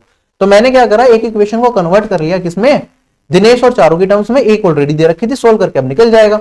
आप इसे सिंप्लीफाई करेंगे, एलसीएम ले लूंगा, तो मेरे पास यहाँ पे आएगा 6 चारू माइनस दिनेश, ये आ जाएगा मेरे पास 15। ठीक है, इनका सम कर लेंगे, तो मेरे पास यहाँ पे 5 चारू और ये कितना आ गया 60। चारू की एज कितनी आ गई मेरे पास, यहाँ पे 12 आ गई। चारू 12 है तो दिनेश कितना हो जाएगा, 12 + 45, ये हो जाएगा मेरे पास 57। अब इन दोनों की कंबाइंड एज हमसे पूछी है, तो ये कितना हो जाएगा 69। ठीक है, ये मेरा इस क्वेश्चन का आंसर है। चले आगे। अगला सवाल मेरे पास, एक वेसल ए है जिसके अंदर मिल्क और वाटर का रेशियो दे रखा है, वेसल बी के अंदर मिल्क और वाटर का रेशियो दे रखा है, x लीटर ए का मिलाया जाता है y लीटर बी से, तो रेशियो जो बनता है वो 8/5 बनता है, तो हम x रेशियो भाई। मिक्सचर और एलिगेशन का बहुत कॉमन सवाल, इस तरह के क्वेश्चन में हम कैसे करते हैं, एलिगेशन लगाते हैं, जिसमें अगर मैं मिल्क के रिस्पेक्ट में भी लगा सकता हूं और मैं चाहूं तो वाटर के रिस्पेक्ट में, तो मैं मिल्क की कंसंट्रेशन के रिस्पेक्ट में लगाऊंगा। मिल्क रेशियो वाटर अगर 4:5 है, तो मैं कहूंगा मिल्क अगर 4 है, टोटल कितना होगा 4 + 5 9, ऐसे ही अगर मैं सॉल्यूशन बी की बात करूंगा, 2:1 है तो मैं कहूंगा मिल्क 2 है, टोटल कितना है 3, तो मिल्क का कंसेंट्रेशन हो गई इतनी। फाइनल जो इन दोनों को मिला के बना उसमें मिल्क की कंसेंट्रेशन, मिल्क है 8, टोटल है मेरे पास 8 + 5 13। इसमें अगर आप एलिगेशन लगा देंगे तो आपको किस रेशियो में ए और बी को मिलाया जाए जिससे कि हमें ये रिजल्ट मिले वो आपको मिल जाएगा। अब इसे सिंप्लीफाई कर सकते हैं। आसान कैसे करेंगे हम इसका, इन डिनोमिनेटर का तीनों का एलसीएम ले लेते हैं। 13, 9 और 3 का एलसीएम क्या होगा, आप कहेंगे सर ये 13 इंटू में 9 ही आएगा, तो आप सब जगह 13 इंटू 9 को मल्टीप्लाई कर दो। ठीक है, ये सारी चीजें समझाने की दृष्टि से, वरना आप लोग डायरेक्टली ये काम कर रहे होते हैं मन मन में, ये सब लिखना नहीं पड़ता। तो आप देखेंगे यहाँ पे 4 इंटू 13 कितना हो गया, 52 हो गया। फिर मेरे पास यहाँ पे 3 कट जाएगा, 39 इंटू 2 78 हो गया, और यहाँ पे 13 कटेगा, 8 9 जा 72 हो गया। क्या रेशियो निकल के आया मेरे पास 20, और इसमें से इसे घटाऊंगा तो 6:20 मतलब 3:10। इस रेशियो में मिलाना पड़ेगा।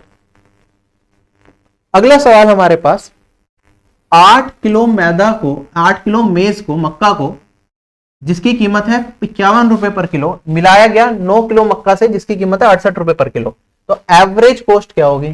तो आप कहेंगे सर 8 इंटू में 51, टोटल कॉस्ट 8 किलो की ये हो गई, जो अगला 9 किलो है उसकी टोटल कॉस्ट कितनी हो जाएगी, इतनी हो जाएगी। तो टोटल कीमत जो हुई सारी क्वांटिटी की इतनी, टोटल क्वांटिटी कितनी बनी, 8 × 9, यही आंसर आएगा। अगर आप देखेंगे यहाँ पे कैलकुलेशन कितनी आसान है, देखो 8 × 9 17 बना, ये भी 17 से कट रहा है, ये भी 17 से कट रहा है, तो 3 है और ये 4 है, तो मेरे पास 24 और 36 कितना हो गया, 60 हो गया। यही इस क्वेश्चन का आंसर आ जाएगा। चलें आगे।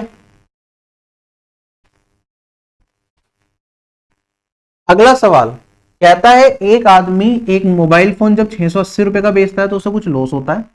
ठीक है, तो कुछ कॉस्ट प्राइस रहा होगा, उसमें एक्स का लॉस मान लेते हैं। जब सेम को वो बेचता है कितने का, 1070 का, तो उसे डबल प्रॉफिट होता है जितना पहले लॉस हो रहा था, तो 2x का प्रॉफिट हो रहा होगा। हमें बताना है कॉस्ट प्राइस क्या होगा। आप कहेंगे सर गैप देख लो, इसमें और इसमें गैप कितने का है, x और 2x, 3x का है, किसके बराबर, इसमें से ये वाली वैल्यू घटाऊंगा तो 90, और यहां पे बचेगा मेरे पास 390, तो x आ गया 130। अगर x 130 है तो क्या करेंगे, यहां पे ये वाली वैल्यू 130, टीपी में से 130 घटाएंगे तो ये वैल्यू, तो इसमें 130 जोड़ दो तो ये वैल्यू बन गई मेरे पास 810। क्वेश्चन हो गया खत्म। ठीक है, वरना आप इसे ऐसे माइनस मत लिखो, ठीक है, लिखने में कई बार कंफ्यूजन हो जाती है। वरना मैं कह सकता हूँ 680 में जो लॉस हो रहा था वो अगर मैं जोड़ दूं तो कॉस्ट प्राइस बन जाएगा, और अगर मैं यहाँ पे इसमें ये और जोड़ दूं तो ये प्रॉफिट बन के ये नया सेलिंग प्राइस बन जाएगा, तो इसे प्लस की फॉर्म में रखो। कहता है एक आदमी 10 आइडेंटिकल आर्टिकल 15 रुपए के खरीदता है, अगर हर एक आइटम को 1.7 का बेचे तो परसेंटेज में आप बताइए कि उसे कितना प्रॉफिट होगा। तो एक आर्टिकल की कीमत कितनी होगी, 15/10 मतलब 1.5 का पड़ रहा है, बेच कितने का रहा है 1.7 का, प्रॉफिट बताना है। पॉइंट से पॉइंट हट जाएगा, 15 रुपए का पड़ रहा है तो कितने का बेच रहा है 17 का, तो कितने का प्रॉफिट कमा रहा है 2 का। 2 का प्रॉफिट 15 पे कितना होता है इंटू 100%। 1/15 हमने पढ़ा हुआ होता है कि 1/15 होता है 6.66 या 6/2/3। 2/15 करेंगे तो वो 13.33 बनता है, या 13 1/3 आप इसे लिख सकते हैं। तो मेरे पास ये वैल्यू आएगी, ऑप्शन नंबर बी क्या हो जाएगा, करेक्ट हो जाएगा। ठीक, 200/15 करके भी ये चीज निकाली जा सकती है। अगला सवाल, रिपब्लिक डे का ओकेजन है जहां पे 20% का डिस्काउंट मिलता है आपको परचेजेस पे। एक आदमी ने इतने रुपए का सामान खरीदा, तो हमें बताना है इस डिस्काउंट स्कीम में उसने कितना सेव किया होगा। ठीक है, आइटम्स की कीमत इतनी थी तो इस पे डिस्काउंट लगा होगा ना, तो 26% का डिस्काउंट है तो 26% का ही डिस्काउंट, इतना ही उसने सेव किया होगा। तो 302050 इसका 26%। ठीक है, 4 ऑप्शन दे रखे हैं, मल्टीपल चाहो तो आप 13 का मल्टीपल देख लो, वरना उससे बेटर है मैं कैलकुलेशन ही कर लो भाई। ठीक है, परसेंट अगर मैं हटाऊंगा तो एक जीरो हटेगी, यहाँ पे पॉइंट लग जाएगा। 26 पंजे 130, तो 30 जीरो तो रह जाएगी बाहर, तो यूनिट डिजिट आएगी 3। यूनिट डिजिट 3 वाला एक ही ऑप्शन है, ऑप्शन नंबर भी, तो यही आएगा आंसर, क्वेश्चन खत्म हो गया। ठीक है, वरना यहाँ पे 1 कैरी और फॉरवर्ड होता, 52 और 1 53, ये वाली वैल्यू आपकी बन जाती। अगला सवाल, मुरलीधर है एक ग्रोसरी स्टोर का ओनर, जो स्कीम देता है बाय 5 वाटर बोतल गेट 1 फ्री। ठीक है, 5 खरीदने की बात करोगे तो एक आपको मुफ्त दे देंगे। तो हमें बताना है इफेक्टिव डिस्काउंट कितना होगा। फ्री आइटम्स के केस में हमने पता है डिस्काउंट परसेंट क्या होता है, फ्री आर्टिकल्स कितने दे रहे हैं divided by total articles actually उसकी दुकान से कितने निकले इनटू में 100%। यही फॉर्मूला पढ़ते हुए आए हैं। एक आर्टिकल फ्री दे रहा है, टोटल आर्टिकल्स कितने होंगे 5 पे 1 दे रहा है, तो उसकी दुकान से कितने जा रहे हैं 6 जा रहे हैं, इनटू में 100%। 1/6 कितना होता है 16.66% या 16.67 लिख दो, ऑप्शन में 67 है तो यही आंसर आ जाएगा। अगला सवाल मेरे पास सिंपल इंटरेस्ट कंपाउंड इंटरेस्ट का कहता है 2000 रुपए पे 6.5% पर एनम के रेट ऑफ इंटरेस्ट से आप बता दो सिंपल इंटरेस्ट कितना बनेगा 14 फरवरी 2023 से लेके 28 फरवरी 2023 तक। तो सिंपल इंटरेस्ट क्या होता है हमारे पास, ये होता है principal into rate into time divided by 100। ठीक है, टाइम को जनरली हम ईयर्स में देते हैं जब रेट हमारा पर एनम के हिसाब से हो। तो सिंपल इंटरेस्ट क्या होगा 2000 इंटू में मेरे पास रेट है 6.5 जिसे मैं 13/2% लिख सकता हूं, और यहाँ पे इंटू में 100 इंटू में टाइम। अब देखो इस बीच का मुझे टाइम निकालना है ना, तो नंबर ऑफ डेज में अगर मैं टाइम निकाल रहा हूं और यहाँ पे हम ईयर्स में लेते हैं तो पूरे साल भर में कितने दिन होते हैं उससे डिवाइड करना पड़ता है। पूरे साल भर में कितने दिन होंगे 2023 है, लीप ईयर तो है नहीं, तो ये वाली वैल्यू आएगी मेरे पास 365। अब यहाँ पे नंबर ऑफ डेज मुझे निकालने पड़ेंगे और मैं सोल्व करूंगा। लेकिन अगर मैं ऑप्शंस पे जाऊं, क्या मुझे नंबर ऑफ डेज निकालने की जरूरत है अगर एग्जैक्ट वैल्यू में से आंसर दे रखा है? ऑल्दो यहाँ पे कहीं भी अप्रोक्सीमेट वगैरह नहीं लिख रखा, फिर भी एग्जाम टाइम में अगर आपके पास सवाल आए और आपके पास एक्स्ट्रा टाइम बच जाए एंड में, तो पूरा वेरीफाई करिए, वरना आप कैलकुलेशन से यहाँ पे देख सकते हैं कि भाई 13 से ये वाली वैल्यू मेरी नहीं कटती है। क्या 13 से 365 कटता है? नहीं कटता। तो जो आंसर होगा मेरा 13 का मल्टीपल होगा, चारों ऑप्शन में 13 का मल्टीपल क्या होगा 26, तो यही आंसर आएगा। ठीक है, कई बार एग्जाम में ऐसी वैल्यू को दे दे यहाँ पे 13 की जगह कुछ और होता, मान लो यहाँ पे 13 की जगह होता 11, तो क्या आप डायरेक्टली कर पाते हैं कि 11 का मल्टीपल आंसर होगा? नहीं, क्योंकि 365 मेरा क्या हो सकता है 11 से कट जाता 365। क्लियर है? यहाँ पे कोई और वैल्यू होती, मान लो 7 होता है, यहाँ पे 7 से भी 365 मेरा कट जाता है, तो 7 भी नहीं, हम यहाँ पे नहीं 7 से नहीं कटता 365 हमारा, 11 से भी नहीं कटेगा, सॉरी। हमें देखना पड़ेगा कि कौन सी वैल्यू से ये वाली वैल्यू कट रही है। ये आपकी कटती है 73 से, 73 इंटू में 5। मान लो हमारे पास रेट ऑफ इंटरेस्ट देते हैं 7.3%, तो उस केस में हम डायरेक्टली नहीं कह सकते थे कि 73 का मल्टीपल होगा, आपको नंबर ऑफ डेज वाला कंसेप्ट भी देखना पड़ता। ठीक है, तो अब हमारे पास यहाँ पे हमें पता है अगर कट रहा होगा तो आंसर 13 का मल्टीपल ही होगा, तो यही आंसर आ जाएगा। बाकी यहाँ पे जब भी इस तरह के क्वेश्चन में नंबर ऑफ डेज जो निकालने होंगे हमें, वो किस तरीके से होगा, देखो 365 डेज की बात करें तो हमें पता है 73 इंटू में 5 है, तो 73 क्योंकि एक प्राइम नंबर है, इसी का कोई मल्टीपल यहाँ पे आपको दे रखा होगा, समझ आ गया? क्योंकि 73 यहाँ पे तो किसी को काटेगा नहीं, तो 73 इधर काटे तब जाके इंटीजर वैल्यू में आंसर आएगा। तो अगर आप सोल्व करेंगे तो ये मेरे पास कितने दिन बनेंगे, फरवरी से लेकर अप्रैल तक जा रहे हैं हम। ठीक है, फरवरी मार्च अप्रैल, लगभग 2 महीने से थोड़ा सा ज्यादा, 2 महीने, 1 महीने में एवरेज में कितने दिन होते हैं 30, 2 महीने से थोड़ा सा ज्यादा कितना है 73 ही होगा। तो यहाँ पे आप काउंट करेंगे भी तो वैल्यू मेरे पास यहाँ पे 73 ही आएगी, तभी क्वेश्चन सोल्व हो पाएगा टाइमली। ठीक है, तो आप पूरा सोल्व कर लो, यहाँ पे आपको आंसर मिल जाएगा 26। कंसेप्ट समझ में आया अच्छी तरीके से कि हम डायरेक्टली रेट ऑफ इंटरेस्ट को देख के भी यहाँ पे सिंप्लीफाई कर सकते थे। लीप ईयर अगर आ जाता है 2024 हो जाता तो वहां पे डिवाइडेड बाय 366 करना पड़ता हमें नंबर ऑफ डेज के लिए। अच्छा, नंबर ऑफ डेज कैसे कैलकुलेट करेंगे वो भी देख लो। जब 2 डेट्स के बीच का निकालना हो ना, तो कोई भी एक डेट को हम इंक्लूड करते हैं, एक को नहीं करते। मान लो 14 फरवरी से लेकर हम 28 अप्रैल तक जा रहे हैं, या तो 14 फरवरी को इंक्लूड करो या फिर 28 अप्रैल को इंक्लूड करो, दोनों में से कोई एक डेट ही आपको इंक्लूड करनी है इसके क्वेश्चंस में। तो अगर मैं देखूं यहाँ पे, अगर मैं 14 फरवरी को इंक्लूड कर लेता हूं तो 13 मार्च तक कितने दिन हो जाएंगे इंक्लूडिंग 13 मार्च? तो मेरे पास आप कहेंगे सर 14 फेब भी इंक्लूड किया है मैंने और 13 मार्च को भी, 28 का महीना है तो 28 हो गए। उसके बाद फिर मेरे पास 13 अप्रैल तक कितना होगा?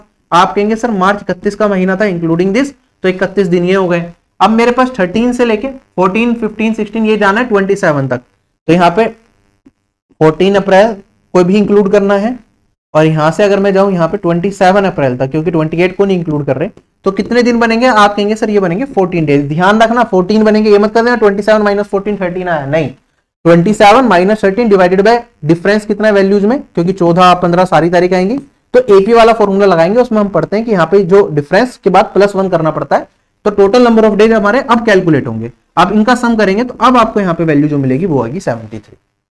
क्लियर?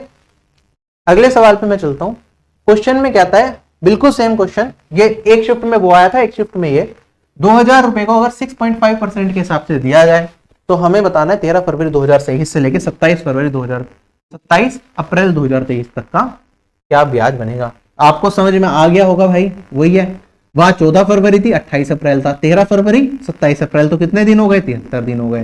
टोटल कितने हैं, 365 हैं। हमारे पास प्रिंसिपल कितना है, 2000, रेट ऑफ इंटरेस्ट है 13/2 और 2 जीरो लग जाएंगी। सोल्व करोगे आंसर 13 का मल्टीपल फिर से आएगा, आंसर क्या है, वही 26 जो पिछले दिन भी था। सेम अगले सेट में बिल्कुल सेम टाइप ऑफ क्वेश्चन इसने रिपीट कर रखे हैं। ठीक है, अगर एनालिसिस मास लेवल पे होता तो सारे जो 20 तारीख वाले बच्चे हैं उन्हें आधा पेपर तो वैसे ही पता चल जाता। कहता है रानी और अद्या सेपरेटली काम करेंगे तो एक काम को 12 दिन में खत्म कर सकते हैं और 16 दिन में। ठीक है, रानी 12 और इसमें 16, मैंने एक करेक्शन कर ली, एग्जामिनेशन में क्वेश्चन रॉन्ग था ये। अगर ऑल्टरनेट डेज पे करेंगे और रानी काम की शुरुआत करेगी तो काम कितने दिन में कंप्लीट होगा। तो रानी और ए 12, 16, जब भी टाइम दे रखा हो तो टोटल वर्क इनका एलसीएम ले लेंगे। इनका एलसीएम कितना आ गया, 48। रानी का एक दिन का काम कितना, 4, इसका एक दिन का काम कितना, 3। अब देखो ऑल्टरनेट डे पे काम करेंगे तो ये आप देखिए, पहले रानी काम करेगी 4, फिर दूसरे दिन कौन करेगी, अद्या 7। तो पहले दिन का काम, फिर दूसरे दिन का काम, फिर रानी करेगी, फिर अद्या करेगी, इस तरीके से चीजें चलती रहेंगी ना हमारी। तो मैं कह सकता हूं हर 2 दिन में कितना काम हो रहा है, 7 काम हो रहा है। कितना काम हो रहा है 2 दिन के अंदर, हमारे पास 7 वर्क हो रहा है। अब इस 48 को 7 से डिवाइड कर लो तो आप कहेंगे सर ये 6 जाएगा 42, पूरा पूरा 7 टाइम्स करेंगे तो 49 हो जाएगा। तो मेरे पास यहां पे रिमाइंडर बचेगा 8, 6।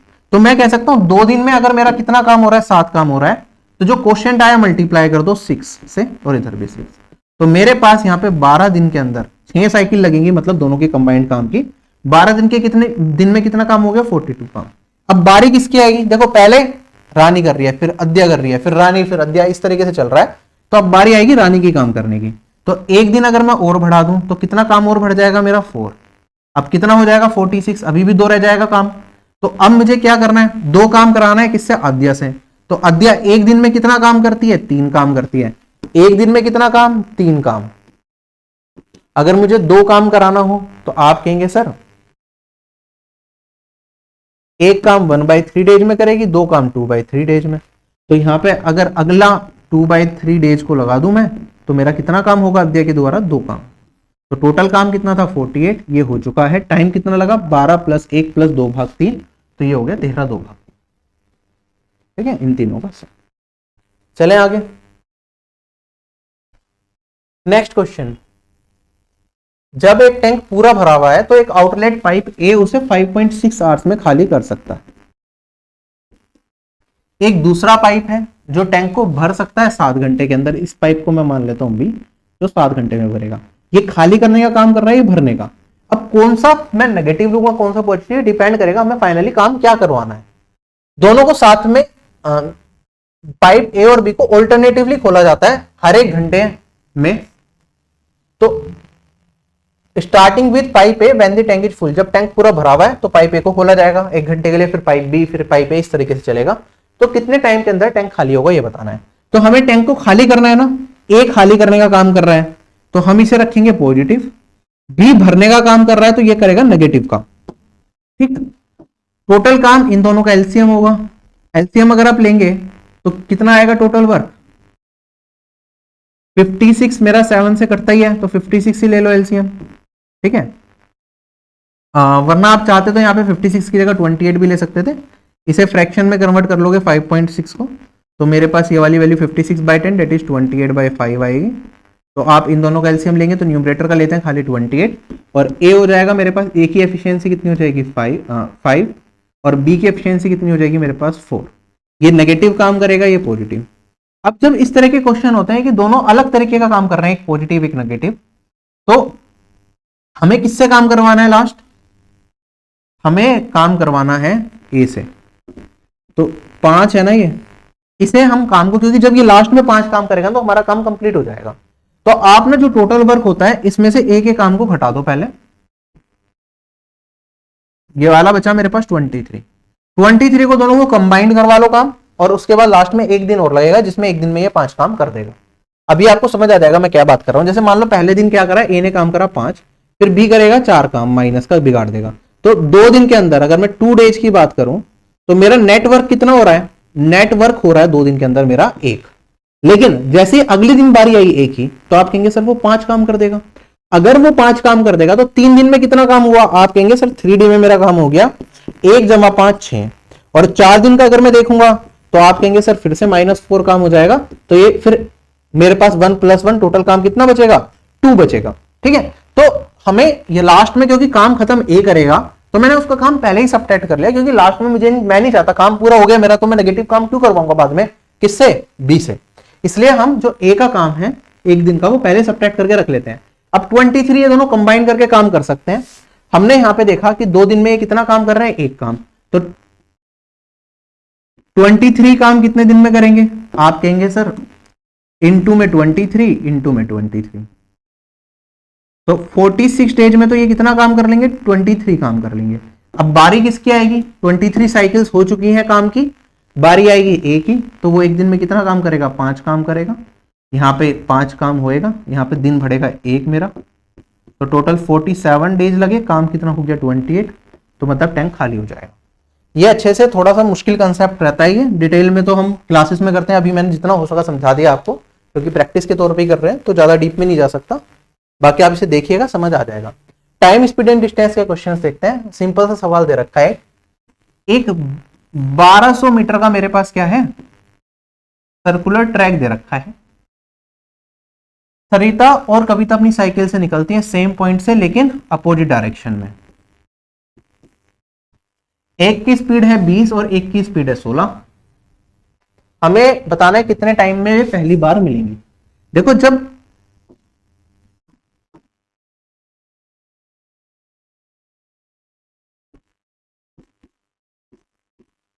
मीटर का ट्रैक है, सॉरी, जब ये अपोजिट डायरेक्शन में जा रही हैं तो हो सकता है ये ऐसे ऐसे कहीं चलेंगी और यहां पे जाके कहीं मिल जाएंगी, ये इतना चलेगी ये इतना चलेगी, तो दोनों अपोजिट डायरेक्शन में चल रही है, तो रिलेटिव स्पीड क्या हो जाती है, ऐड। तो डिस्टेंस कितना है दोनों का, 2200 मीटर। रिलेटिव स्पीड कितनी हो जाएगी, 16 + 20, ये हो जाएगी 36। 36 को 5/18 कर देंगे मीटर पर सेकंड में करने के लिए। ये टोटल डिस्टेंस है, सोल्व करेंगे तो 2 × 5 10 और ये आ गया 220 सेकेंड्स। 220 सेकंड्स कितनी होती है, आप कहेंगे सर 3 मिनट में 180 + 40 220, तो यही आंसर आ गया। ठीक है, अगर ये कैलकुलेशन भी मुझे समझानी पड़ी कि 3 मिनट 40 सेकंड कैसा आया तो फिर भाई एसएससी की तैयारी मत कीजिए। अगला क्वेश्चन हमारे पास कहता है पी और क्यू एक 400 मीटर की रेस में पार्ट लेते हैं। पी की स्पीड 12 किलोमीटर पर आ रहा है, पी क्यू को स्टार्ट देता है 20 मीटर का, फिर भी उसे हरा देता है 13 सेकंड से। तो हमें बताना है क्यू की स्पीड क्या होगी। तो देखो मेरे पास 2 लोग हैं, पी और क्यू। डिस्टेंस कितना चलना है, पी को 400 मीटर चलना है, पी की हमें स्पीड भी दे रखी है, that is 12 kilometre per hour. तो मैं पी का टाइम भी निकाल सकता हूं, तो पी के बारे में सब पता है। अब क्यू में रिलेशनशिप दे रखी है, क्यू पी क्यू को क्या देता है, 20 मीटर का स्टार्ट देगा, तो क्यू को चलना कितना है, 380 मीटर चलना है। टाइम कितना लगेगा क्यू को, आप कहेंगे सर जो पी को टाइम लगेगा, क्योंकि 20 मीटर का स्टार्ट दे रहा है फिर भी 13 सेकंड से हरा रहा है, तो इसे टाइम लगेगा t/3, t+3। और हमें बताना है कि क्यू की स्पीड कितनी है। तो अगर मैं यहां से, क्योंकि पी का मैं टाइम निकाल सकता हूं, distance divided by speed, P का टाइम निकल गया, वो यहां पे पुट करूंगा तो क्यू की स्पीड मिल जाएगी। क्लियर है क्वेश्चन, सिंपल। सोल्व करना स्टार्ट करते हैं। आप कहेंगे सर मेरे पास यहां पे वैल्यू आएगी डिस्टेंस डिवाइडेड बाय स्पीड, तो ये आ जाता है मेरे पास टाइम 12, क्योंकि ये किलोमीटर पर आवर में है, ये मेरे पास मीटर में है, तो इसे कन्वर्ट करना पड़ेगा 5/18 से गुना करके, 2/3, 5 से काटूंगा 80, ठीक है, 10 40 40 × 3 120, तो ये हो गया 120 सेकंड इसे लग रही है। अगर टाइम 120 हो गया मेरे पास, तो आप देखेंगे यहां पे डिस्टेंस है 380, 120 + 3 123 सेकंड लग रही है, तो ये आ गई मेरे पास स्पीड। किसमें, मीटर पर सेकंड में, हमसे किलोमीटर पर आवर में पूछा है, तो इसे कन्वर्ट करना पड़ेगा किलोमीटर पर आवर के लिए, हमें मल्टीप्लाई करनी पड़ेगी इसमें 18/5 से। ये मेरा इस क्वेश्चन का आंसर आएगा। क्लियर? सॉल्व कर लो, थोड़ी सी कैलकुलेशन तो है। 3 से कट जाएगा ये 41, ये आ जाएगा मेरे पास 6 टाइम्स, सॉरी ये 3 सेकंड 13 सेकंड्स था, यहाँ पे करेक्ट कर लीजिए। तो मैंने यहाँ पे ये 133 आएगा, थोड़ा सा करेक्शन है, 3 + 13 है तो ये 133 होगा। तो ये 5 है। आप तो ये तो मेरा 19 से कट रहा है, 19 7 जा और ये 20, 5 से काटूंगा 4 × 18 72 डिवाइडेड बाय 7, तो ये तो 10 पॉइंट समथिंग कुछ आएगा। ठीक है, और 2/7 क्या होता है मेरे पास 0.28, तो 10.28 मेरा आंसर जाएगा या 29।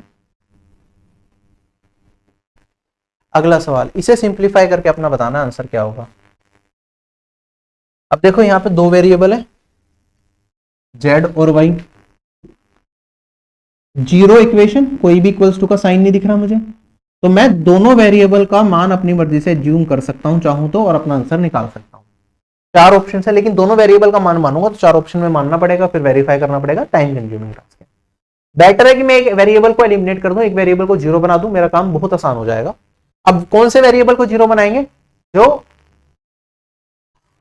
जिसकी वजह से मुझे चारों डिफरेंट आंसर मिले। जैसे आप देखेंगे z मेरे पास z² का मान क्या 23 30 25 23, चारों वैल्यूज में ये और ये कॉमन आ रही है, ये दोनों डिफरेंट है। चलो फिर भी सोचा जा सकता है कि y को जीरो कर दें, लेकिन अगर मैं z को जीरो कर देता हूं तो 177 169 170 174 ऑल यूनिक वैल्यूज हैं, एक बार की में आंसर मिलेगा। तो एक काम करेंगे, हम z को जीरो करेंगे और y का मान निकालेंगे।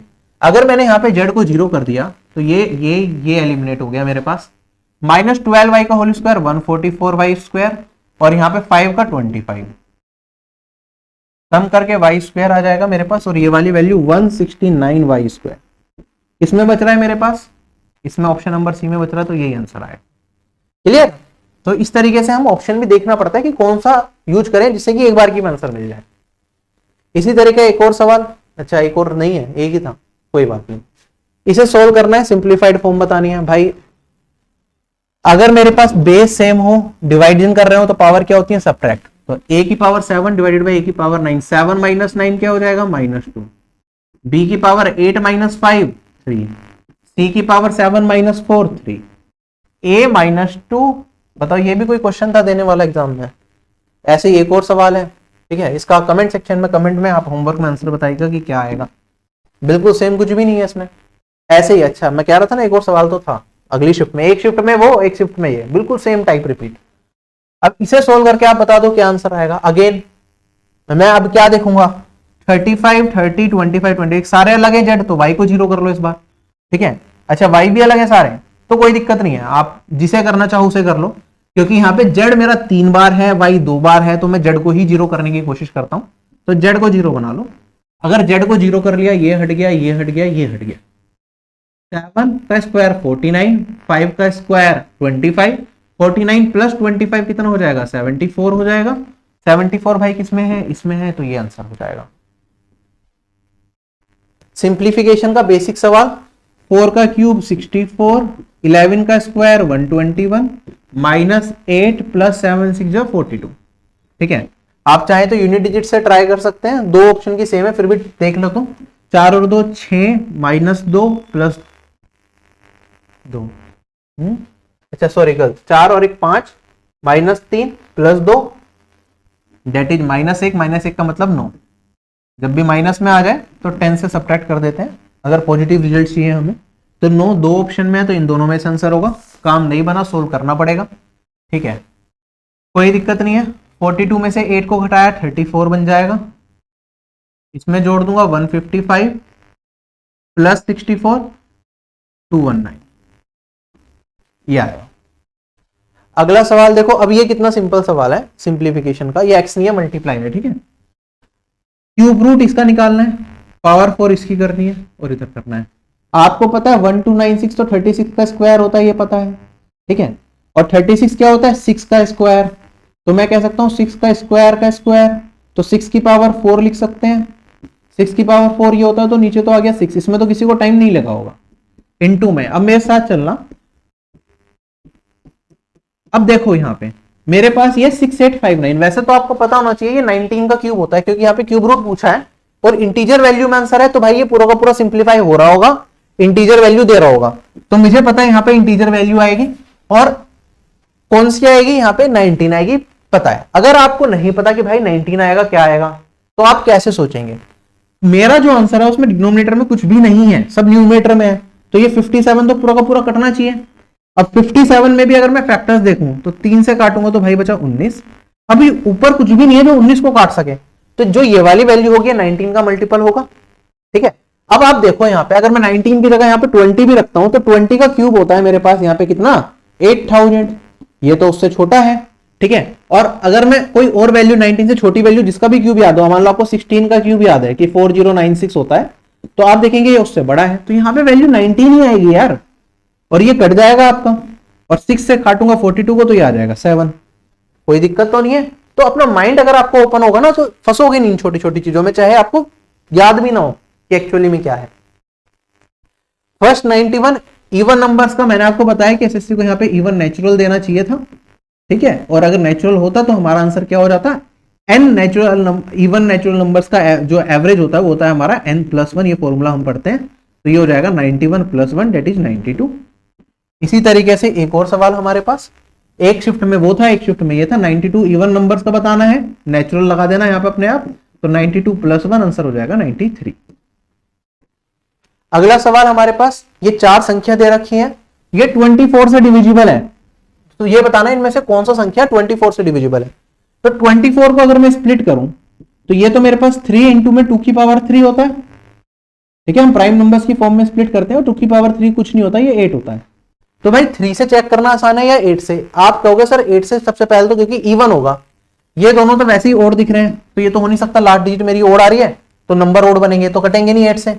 अब बचा ये हो रही है, आप 3 से और 8 से दोनों से भी चेक करना पड़ सकता, हो सकता है 8 से ही आ जाए।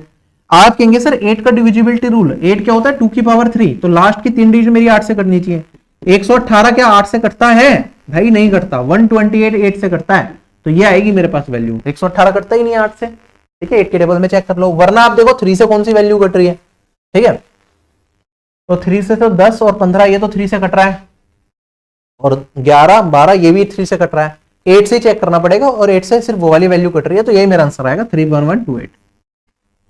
आई hope you are enjoying the session. अगला सवाल, भाई एलसीएम बताना इन तीनों का क्या होगा। एलसीएम क्या होता है? लीस्ट कॉमन मल्टीपल, जो तीनों से विभाजित हो जाए सबसे छोटा मल्टीपल।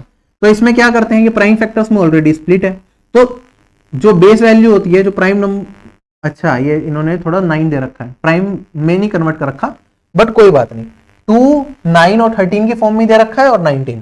ठीक है, जो 4 डिफरेंट बेसिस दे रखे हैं उसी फॉर्म में दे रखा है, तो कुछ ज्यादा बदलाव भी नहीं कर रखा है इन्होंने, वरना घुमा भी सकते थे।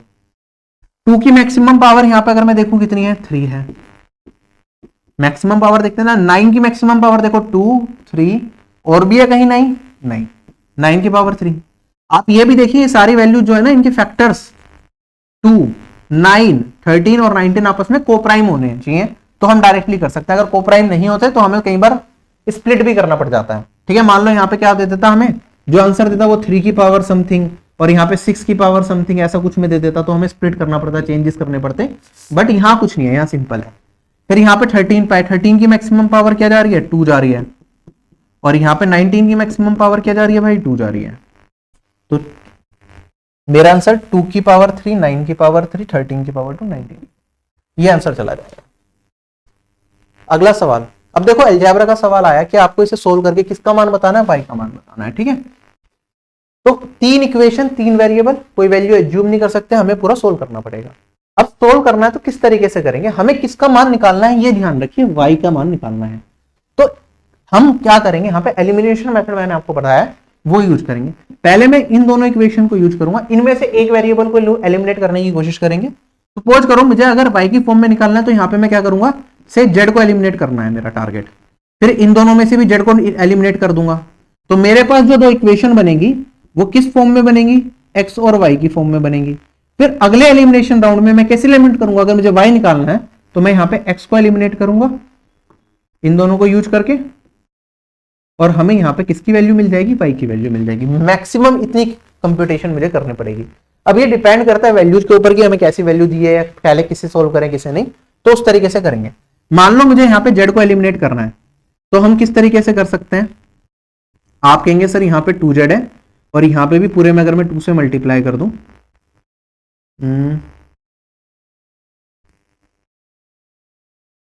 तो मेरे पास क्या बचेगा, यहाँ पे 2z बन जाएगा 2y और यहाँ पे ये, इन दोनों को फिर ऊपर वाली में से नीचे वाली को या नीचे वाली में से ऊपर वाली को घटा देते हैं। तो 18 में से 16 को घटाऊंगा तो मेरे पास बचेगा यहाँ पे, ये हटा दूं अभी, यहाँ पे मेरे पास वैल्यू बचेगी 2।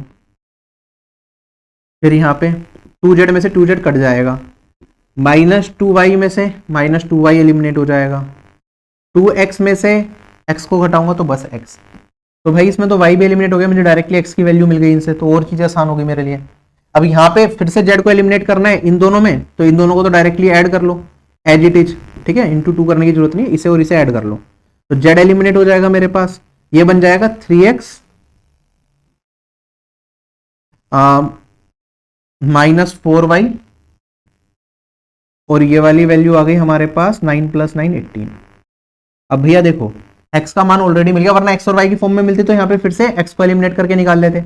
x का मान ऑलरेडी मिल गया तो यहाँ पे x का मान 2 रख दो, तो 6 उधर जाके घटेगा तो 12, -4 से काटूंगा तो y कितना आ गया मेरे पास, -3 आ गया। क्वेश्चन खत्म हो गया। माइंड में आपकी क्लियरिटी होनी चाहिए किस क्वेश्चन को कैसे अप्रोच करना है। अगर ये क्लियरिटी नहीं आई, आप रैंडमली कुछ भी ट्राई कर रहे हैं, तो आप फंस जाएंगे इन छोटे छोटे क्वेश्चंस में। अगला सवाल कहता है x 8 + √5 है, y 8 - √5 है, तो हमें x² + y² बता दो। अब देखो इसमें भी डायरेक्टली कर सकते हैं, ये है मेरे पास a, मान लेता हूं इसे b, ये हो गया a + b, ये हो गया a - b। तो मेरे से क्या पूछा है, x² मतलब a + b का whole square plus a - b का होल स्क्वायर। ये क्या होता है, ये होता है ट्वाइस में a² + b², तो ट्वाइस में 8² + √5 का होल स्क्वायर। ये तो फॉर्मूला होता है, क्वेश्चन खत्म हो गया, और कुछ नहीं करना आपको।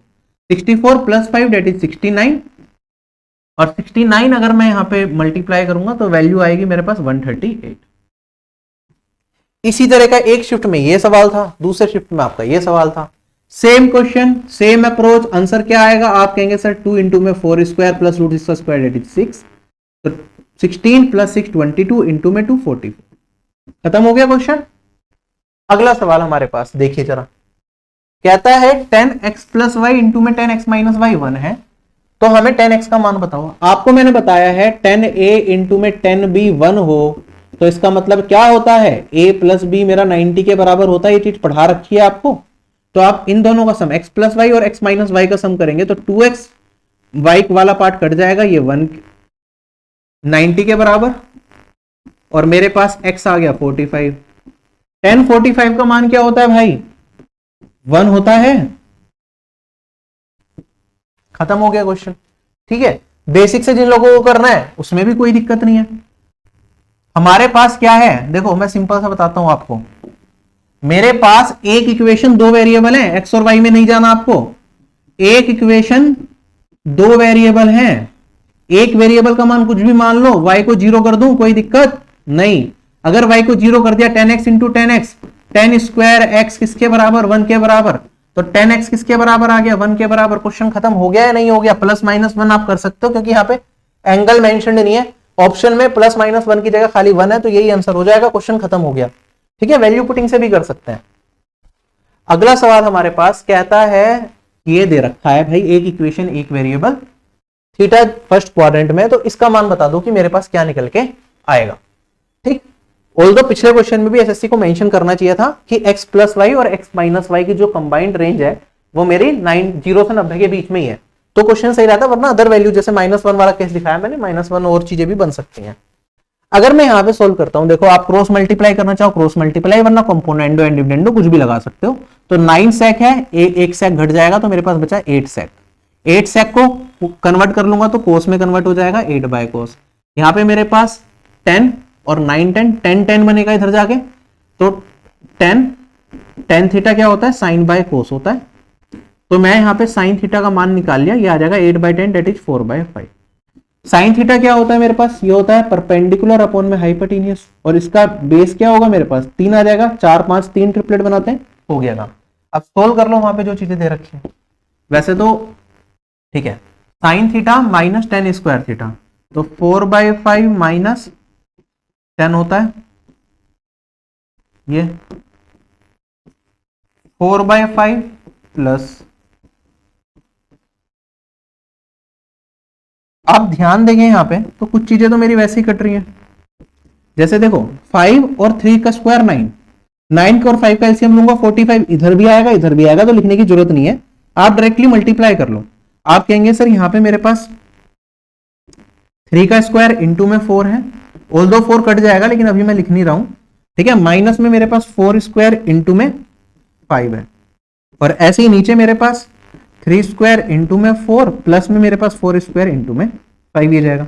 आप देखो 4 से 4 काट सकते हो, ऊपर नीचे सब जगह कॉमन आ रहा है, तो मेरे पास यहाँ पे 3 square that is 9 minus 20 minus 11, और यहाँ पे मेरे पास 9 प्लस 20 दैट इज 29, ये आंसर हो जाए। अगला सवाल हमारे पास साइन ए दे रखा है, ये सारा बताना है। अब देखो साइन ए फिर से दे रखा है, बिल्कुल एक शिफ्ट में वो था, एक शिफ्ट में ये था, ये परपेंडिकुलर हो गया, ये हाइपोटेन्यूस हो गया, और अगर हम बात करें तो मेरे पास बेस कितना हो जाएगा, 5 और 13 ट्रिपलेट बनाते हैं 12 के साथ, तो बेस हो गया मेरे पास 12। अगर बेस 12 है तो यहां पे वैल्यू कितनी आ जाएगी मेरे पास 12 भाग 13 माइनस 2 इंटू में 5 भाग 12,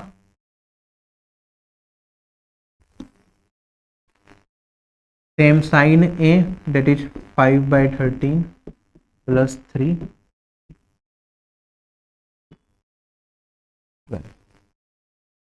इसे सोल्व करके हमें अपनी वैल्यू निकालनी पड़ेगी। देखो अगर मैं न्यूमरेटर वाले पार्ट को सोल्व करता हूँ, देखो 13 और 12, आप इसे काटो मत, इसे एज इट इज रहने दो, क्योंकि 13 इंटू 12 एलसीएम आएगा तो वो कट ही जाएगा, ठीक है। तो ऊपर ही हम देखेंगे यहाँ पे, ये मेरे पास 12 है, इधर मल्टीप्लाई होगा 144, और यहाँ पे माइनस में मेरे पास 10 इंटू 13 113, तो ऊपर तो न्यूमरेटर में 14 मिलेगा, नीचे अगर आप निकालना चाहें 14 है क्या, देखो अब ऊपर न्यूमरेटर में अगर 14 है तो 14 या उसका कोई फैक्टर ही आंसर आ सकता है, तो 13 12 11 तो कभी आएगा नहीं, तो यही आंसर हो सकता है। बाकी आप पूरा सोल्व करना चाहें तो मेरे पास यहाँ पे ये वाली वैल्यू हो जाएगी 60 प्लस 15 इंटू 13 195 225, यही आएगा 255 sorry.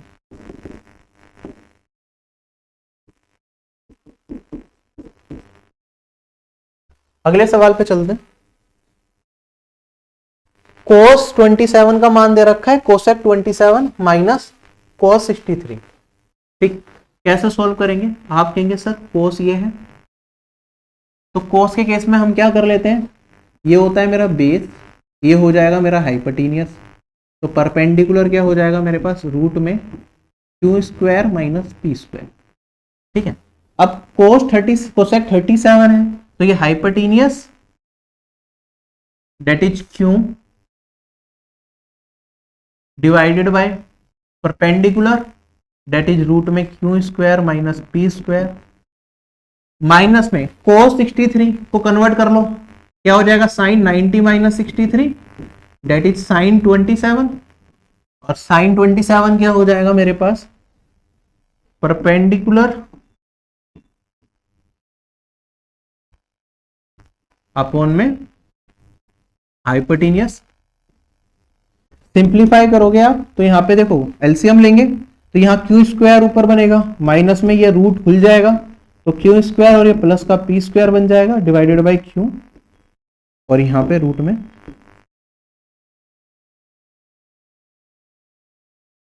Q square minus P square. Solve करेंगे तो क्यू स्क्वायर से क्यू स्क्वायर कट जाएगा, मेरे पास बचेगा P square divided by Q और Q square minus P square, ठीक है। वरना आप ये देख सकते थे जैसे कोसेक, और यहाँ पे मेरे पास क्या बन रहा था, यहाँ पे बन रहा था साइन थीटा, यहाँ पे बन रहा था कोसेक, तो कोसेक क्या होता है 1 अपॉन साइन थीटा, ठीक है, 1 upon sine theta minus sine theta करता, तो आप कहते हैं सर ये बन जाता मेरे पास 1 minus sine square theta divided by sine theta. 1 minus sine square theta क्या होता है, cos square theta divided by मेरे पास क्या बन जाता है, ये sine theta. Cos square theta, cos theta का मान दे रखा था तो P square divided by Q square यहाँ पे आता मेरे पास, और साइन थीटा का मान निकालते तो हमारे पास ये वाली वैल्यू बनती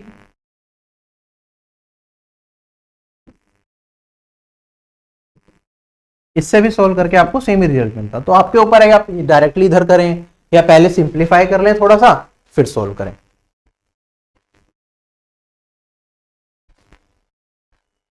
कहता है एक राइट एंगल ट्राइंगल है, जो राइट एंगल है किस पे, बी के ऊपर, ए बी सी मान लेते हैं। tan a √3 दे रखा है तो परपेंडिकुलर अपॉन में बेस क्या हो गया, √3/1। या फिर आप ये भी दे सकते हैं कि अगर a का मान दे रखा है तो ये 60 डिग्री हो गया, √3 कब होता है 60 डिग्री पे। हमें वैल्यू बतानी है साइन ए कोस सी प्लस कोस ए साइन सी, एक तो इसकी और बाकी दूसरे की। तो थोड़ा मैंने इस चीज में आपको बता रखा है कि इस तरह के क्वेश्चन को कैसे करना है। देखो ये 90 है, ये 60 है, तो ये क्या हो जाएगा, ये मेरा 90 माइनस 60 हो जाएगा क्या। तो सी को आप क्या करो, एक ही टर्म्स में चेंज कर लो, मेरे लिए चीजें आसान रहेंगी। एक ही एंगल की टर्म में अगर चीजें चलें तो मैं सी को 90 माइनस ए लिख सकता हूं। अगर ये मैंने 90 माइनस ए लिखा तो जहां पे भी सी है उसे ए से रिप्लेस करो। कोस सी क्या हो जाएगा, कोस 90 माइनस ए, ये हो जाएगा साइन ए, तो ये बन गया साइन स्क्वायर ए। ऐसी कोस ए है मेरे पास, साइन सी है, साइन सी को किस में कन्वर्ट करेंगे, साइन 90 माइनस ए तो बन जाएगा कोस ए, तो ये हो गया कोस स्क्वायर ए। साइन स्क्वायर ए प्लस कोस स्क्वायर ए क्या होता है, 1 होता है, ये हमें पता है, तो ये तो 1 हो गया, कोई सोल्व नहीं करना। आगे बढ़ते हैं। अब कोस ए तो दे रखा, कोई दिक्कत नहीं है। कोस सी को कन्वर्ट करेंगे, कोस 90 माइनस ए तो वो बन जाएगा साइन ए, तो कोस ए इंटू में साइन ए। फिर आगे क्या है, माइनस में साइन ए है, कोस साइन सी है, साइन सी को कन्वर्ट करेंगे साइन 90 माइनस ए तो ये बन जाएगा मेरे पास कोस ए। तो इसे सोल्व करूंगा, साइन ए कोस ए, साइन ए कोस ए कट गया तो ये आ गया 0। तो कोई कैलकुलेशन करनी पड़ेगी मुझे इस क्वेश्चन में, नहीं। तो बस ये जो छोटी छोटी चीजें आप क्लासेस में बताई जाती हैं इसे आप ध्यान रखिए, एग्जाम में यही चीज आपका टाइम बचाएंगी। बेसिक से एक एक वैल्यू करके निकालोगे तो टाइम लगा दोगे इन छोटे छोटे क्वेश्चंस में ज्यादा। अब देखो ओरली करने वाला सवाल, ज्योमेट्री के सवालों पे हम बढ़ चुके हैं। कहता है दो सिमिलर ट्राइंगल के एरिया का रेशियो इतना है, तो हमें बता दो कॉरस्पॉन्डिंग साइड का रेशियो क्या होगा। वो तो रूट में एरिया का रेशियो होता है, साइड का रेशियो, तो ये कितना आ जाएगा 11/15 आ जाएगा। क्वेश्चन खत्म हो गया मेरा। ये क्वेश्चन बड़े ध्यान से समझिएगा, अच्छा सवाल है, पहले भी इस टाइप का आ चुका है, और ये एग्जाम में थोड़ा सा दिक्कत हो जाती है करने में जब रैंडम एंगल्स होते हैं। देखो हमें कुछ चीजें दे रखी है, साइड इक्वल दे रखी है, कुछ एंगल्स का सम पूछा है, और यहाँ पे एंगल्स भी 90, 96, 84, 136 थोड़े अजीब से दे रखे हैं, तो ध्यान से करने वाले सवाल है ये। देखते हैं क्या दे रखा है। हमारे पास एक ट्राइंगल दे रखा है एच जे एंड के, जी एक पॉइंट है कुछ इस तरीके से, एच जे बराबर है एच के, तो ये वाली साइड मेरी बराबर हो गई इस वाली साइड के। तो अगर आप लिखना चाहें तो ये वाला एंगल मैंने बना दिया जिससे कि मुझे याद रहे कि इसके बराबर होगा, साइड इक्वल हो गई तो एंगल। जी एक पॉइंट हो गया एच जे के ऊपर, तो जी एक पॉइंट यहाँ पे रेंडमली ले लेता हूँ कुछ इस तरीके से कि एच जी मतलब ये वाला पार्ट, जी के मतलब ये वाला पार्ट, और जे के मतलब ये वाला पार्ट। ठीक है, जो ये पार्ट्स बनाए हैं इन्हें मैं अलग से कर देता हूँ जिससे कि ध्यान से, तो ये आपस में इक्वल है। हमें बताना है measurement of 2/3 of H G के, ये वाला, और उसके अलावा जी के जी ये वाला। इन दोनों एंगल का हमें सम बताना है कि क्या। अब कैसे करेंगे इस तरह की फिगर में, जब भी अलग अलग साइड्स आपको इक्वल करें, क्योंकि हमें पता है equal sides corresponding equal angles बनते हैं, तो वहीं से शुरुआत करेंगे। और आप इसमें भी ये करना कि सबसे छोटा ट्रायंगल पहले उठा लेना, या तो आप ये वाला ट्रायंगल उठा लो, इसमें दो साइड इक्वल है, या फिर ये वाला पूरा बड़े वाला लास्ट में देखेंगे क्योंकि इसमें भी दो एंगल इक्वल आ रहे हैं। तो एक काम करते हैं, मैं बाहर वाले से स्टार्ट कर देता हूँ, या ये मुझे निकालना भी था ना ये वाला एंगल, क्योंकि कंप्यूटेशन में चाहिए, तो इसे मैं फिलहाल यहाँ से करेंगे तो ये वाला और ये वाला एंगल आएगा, इधर से करेंगे तो ये वाला और ये वाला, ठीक है, नहीं बनेगी बात। चलो मैं कहीं से भी स्टार्ट कर सकता हूँ, मैं कह लेता हूँ ये वाला एंगल मेरे पास है थीटा, तो मेरे पास ये साइड और ये वाली साइड बराबर है, तो ये भी कितना आ जाएगा, थीटा आ जाएगा। एक्सटीरियर एंगल इन दोनों का, ये वाला एंगल मेरे पास क्या आ जाएगा, 2 थीटा आ जाएगा। कोई दिक्कत, यहां तक तो कोई कंफ्यूजन किसी को नहीं होगी। अब मेरे पास देखो ये वाली साइड और ये वाली साइड बराबर है, तो ये 2 थीटा तो ये भी 2 थीटा आ जाएगा। अब मेरे को ये भी पता है भाई इस पूरे ट्राइंगल के अंदर, क्योंकि छोटे वाले दोनों ट्राइंगल का मैं साइड्स का रेशियो यूज कर चुका हूं, बड़े वाले ट्राइंगल का यूज नहीं किया, तो ये वाली साइड के बराबर, तो ये वाला एंगल इस वाले एंगल के बराबर, तो ये 2 थीटा ये थीटा, तो ये वाला एंगल क्या हो गया, ये भी मेरे पास थीटा निकल के आएगा। अब मेरे पास कौन कौन से एंगल चाहिए थे, मुझे चाहिए था ये वाला एंगल और ये वाला एंगल, ठीक है। ये वाले एंगल को देखो एक्सटीरियर एंगल है किसका, इस वाले ट्राइंगल का, अंदर वाले में तो 2 थीटा प्लस थीटा, ये हो जाएगा मेरे पास कितना 3 थीटा।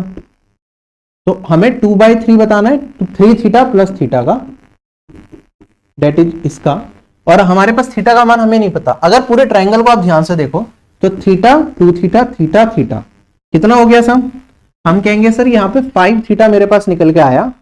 180 डिग्री सभी एंगल्स का कोण का योग एक ट्राइंगल का 180 होता है, तो थीटा आ जाएगा मेरे पास 36।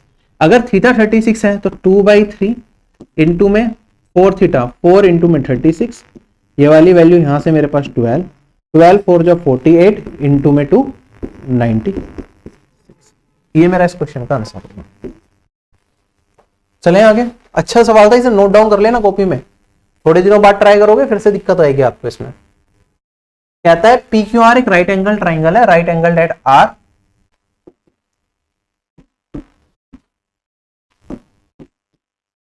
कुछ इस तरीके से कि मेरे पास पी क्यू 29 है, क्यू आर 21 है, एंगल क्यू मेरा थीटा के बराबर मान लो चलो, तो हमें बताना cos square theta minus sine square theta क्या हो। अरे भाई इसमें क्या करना है आपको, 29 21 किसके साथ ट्रिपलेट बनाते हैं, 20 के साथ। कोस स्क्वायर थीटा की बात करेंगे तो 21/29 बेस बाय हाइपोटेन्यूस का होल स्क्वायर हो जाएगा, और साइन स्क्वायर थीटा की बात करेंगे तो परपेंडिकुलर अपॉन में हाइपोटेन्यूस का होल स्क्वायर हो जाएगा। सोल्व करेंगे तो आप देखेंगे 441 माइनस 400 दैट इज 41, 29 का स्क्वायर दैट इज 841, यही आंसर आ जाएगा। तो ऑप्शन नंबर बी करेक्ट आ गया। चलें आगे, अगला सवाल हमारे पास, एबीसीडी एक क्वाड्रिलेटरल है, ठीक है ओके।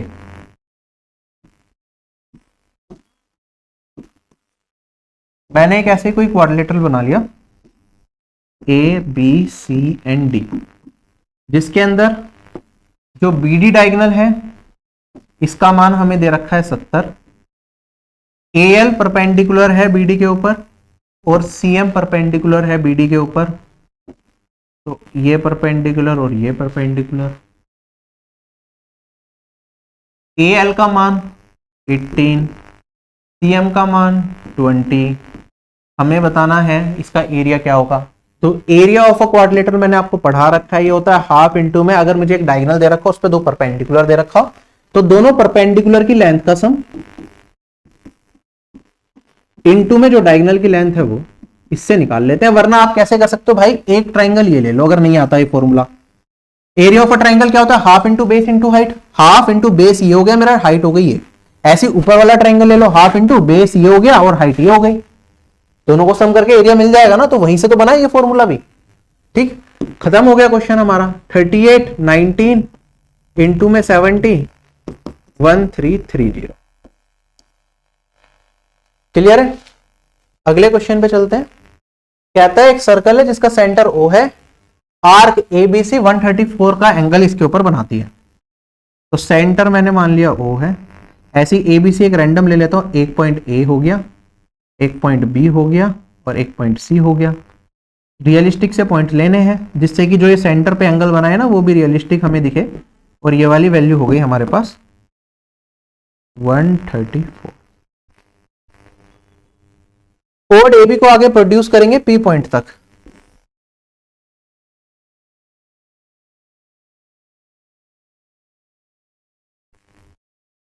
एंगल सीबीपी किसके बराबर होगा, सीबीपी हमें ये वाला एंगल बताना है।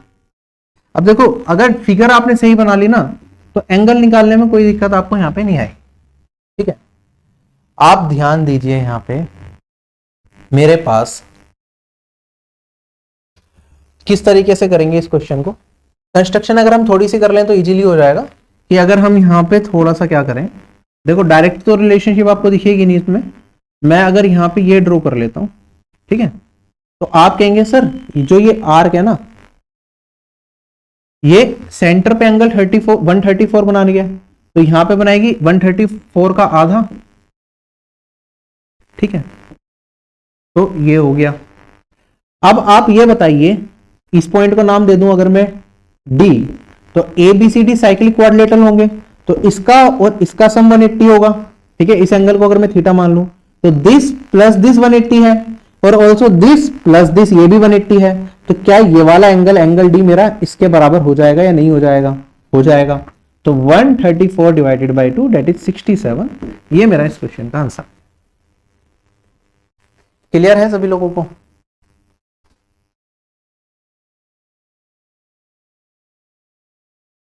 चलें आगे। अभी और कोई तरीका दिमाग में नहीं आ रहा, हो सकता है इसमें कोई और मेथड भी लग रहा हो। चलो, एक सर्कल दे रखा है जिसका सेंटर हमें दे रखा है O, एक डायमीटर ए बी है जिसे हम एक्सटेंड करते हैं आगे पॉइंट सी तक। चलो पहले डायमीटर बना लेते हैं। हमने कहा ये है O, ये है A और B, ए बी को एक्सटेंड करने की बात कर रहा है तो ए बी आगे खींचेगा एक पॉइंट सी तक। सी डी एक टेंजेंट है एट पॉइंट डी, तो भाई सी डी एक पॉइंट डी पे टेंजेंट बना दी। सी डी की लेंथ भी दे रखी है 7√3। एंगल डी बी सी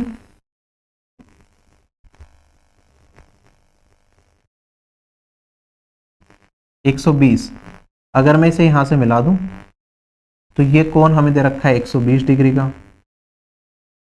हमें बताना है डायमीटर की लेंथ क्या होगी, ठीक है, ये दूरी हमें निकालनी। कैसे सोल्व करेंगे? देखो सबसे पहले तो जो क्वेश्चन में चीजें दे रखी हैं उसी के हिसाब से पकड़ के चल। अगर ये मुझे टेंजेंट दे रखी है तो इसका कोई ना कोई पर्पस होगा। आपको पता है सेंटर से अगर मैं टेंजेंट पे लाइन खींचता हूं तो ये कोण मेरा कितने का होता है? ये 90 डिग्री का कोण बनता है, ठीक है। तो एक चीज तो मुझे ये समझ आई। बाकी आप डायमीटर दे रखा है तो आप ये भी देख सकते हैं, अगर मैं एंगल इन सेमी सर्कल निकालूं वो भी 90 होता है, तो वो भी यूज किया जा सकता है, ठीक है। दोनों तरीके से कर सकते हैं। तो फिलहाल मैंने सेंटर से जोड़ दिया, तो मैंने कहा ये रेडियस होगा और ये भी रेडियस होगा। ये 120 डिग्री अगर एंगल है तो ये वाला कितना आ जाएगा? 60 आ जाएगा, है। ये वाली साइड इस वाली साइड के बराबर, तो ये भी 60 और ये भी 60, तो ये भी 60, क्योंकि इक्विलेटरल ट्रायंगल बन जाएगा। तो सारी साइड मेरी क्या हो जाएंगी? रेडियस के बराबर हो जाएंगी। अब मेरे लिए चीजें बहुत आसान हो गई भाई। देखो ये 60 डिग्री एंगल, ये 90 डिग्री एंगल, ठीक है। तो अगर मैं बात करूं 60 डिग्री की सामने वाली साइड क्या हो गई? 7√3। अगर मैं एक राइट एंगल ट्रायंगल बनाता हूं, हम पढ़ते हैं ना, ये एंगल अगर 60 है तो ये √3 होगा, ये 1 होगा, ये 2 रेशियो होगा। उसी हिसाब से चल लो कि ये √3 रेशियो किसे रिप्रेजेंट कर रहा है? इसे। मैं ट्रायंगल को हाईलाइट कर देता हूं, इस ट्रायंगल में ये हाईलाइट कर रहा है √3 रेशियो 7√3, तो 1 रेशियो किसके बराबर? 7, तो R क्या हो जाएगा? 7। अगर R 7 तो डायमीटर कितना?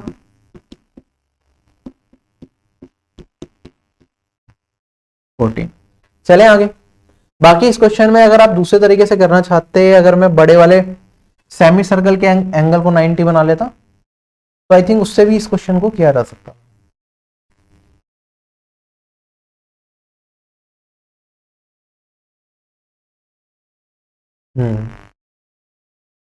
हो जाता उससे भी, वो 90 होता, ये 60 होता मेरे पास, फिर यहाँ पे एंगल 30 आ जाता, फिर यहाँ 60 आ जाता, ठीक है। इसी क्वेश्चन में अगर हम देखते हैं, ये ऐसे जा रहा है, ये ऐसे जा रहा है, अगर मैं ये वाली लाइन मिला देता, देखो ये तो मिल ही रही है, तो आप कहते सर ये 90 डिग्री आता, फिर मेरे पास ये 120 था, ये 60 था, तो ये वाला एंगल कितना हो जाता मेरे पास? ये वाला एंगल 30 डिग्री हो जाता, ठीक है।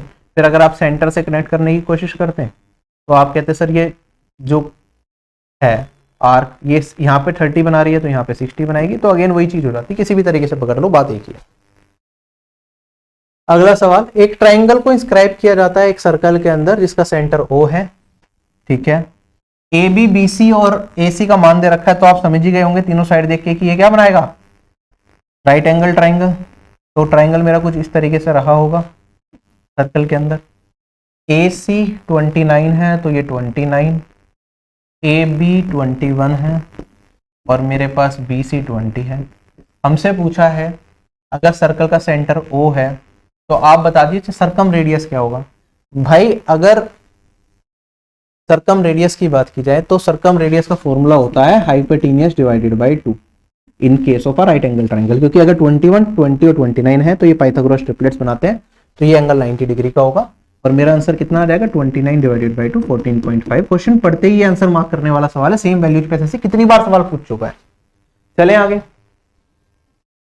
अगला सवाल हमारे पास, इस टाइप के सवाल भी हमने पहले किए हुए हैं। कहता है अक्षय ने क्या करा, 3 आइडेंटिकल रिंग जिनका डायमीटर हमें 21 दे रखा है, ये कुछ इस तरीके से रखी कि हर एक रिंग आगे की 2 रिंग को टच करे।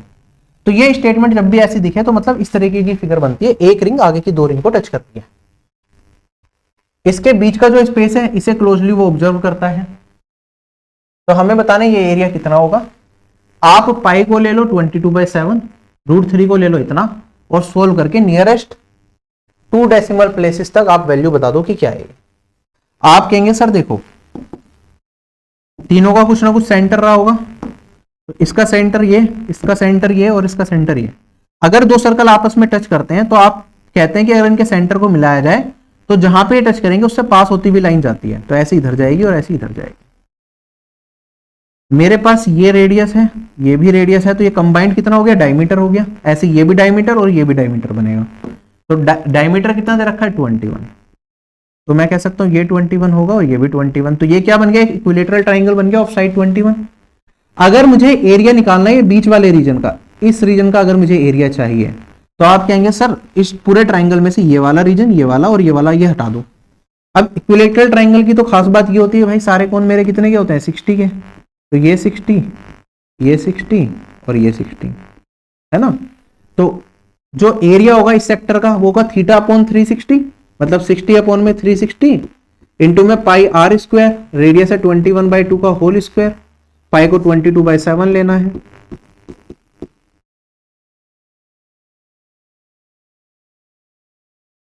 ये हो गया मेरे पास यहाँ पे। ये तो एक सेक्टर को, क्योंकि 3 सेक्टर बन रहे हैं तो इंटू 3। इसके लिए हम ये भी कर लेते हैं कि तीनों एंगल्स को जोड़ दो, 60 60 60 180 बन रहा है, तो डायरेक्टली 180 भाग 360 भी लिख सकते थे। ये मैं किस में से घटा दूं, इक्विलेटरल ट्राइंगल में से। इक्विलेटरल ट्राइंगल का एरिया होता है √3/4 इंटू में side square, that is 21 into 21। ठीक है, इसे सोल्व करके हमें अपना आंसर बताना है नियरेस्ट 2 डेसिमल प्लेसेस, और √3 को भी क्या लेना है 1.732 एग्जैक्टली लेना है।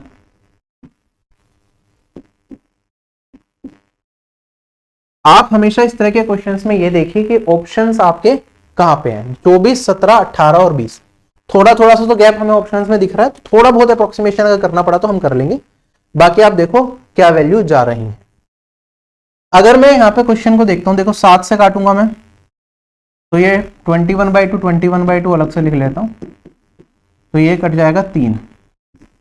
इससे काटूंगा तो ये 6 आएगा, 3 से काटूंगा 2 बचेगा, तो यहाँ पे भी 2। ठीक है, 2 से ये 11 कट जाएगा, 22 कट जाएगा, मतलब 11। तो मेरे पास यहाँ पे भी डिनोमिनेटर में 4 बच रहा है, यहाँ पे भी मेरे पास डिनोमिनेटर में क्या बचेगा 2 इंटू 2 4 बच रहा है। अब बाकी चीजें लिख लो, 3 इंटू 11 इंटू 21, और यहाँ पे 1.732 इंटू में 21 इंटू 21 441। ठीक है, इसे सोल्व करके बताना। अब देखो यहाँ पे ना कुछ बच्चे जल्दबाजी में गलती क्या करेंगे, नियरेस्ट टू 2 डेसिमल प्लेस लिखा हुआ है, तो ये मत कहते ना भाई सर 4 से डिवाइड कर लो, पॉइंट के बाद जो वैल्यू आएगी चेक कर लो। ठीक है, 2 वैल्यूज नहीं चाहिए हमें, आगे तक चाहिए।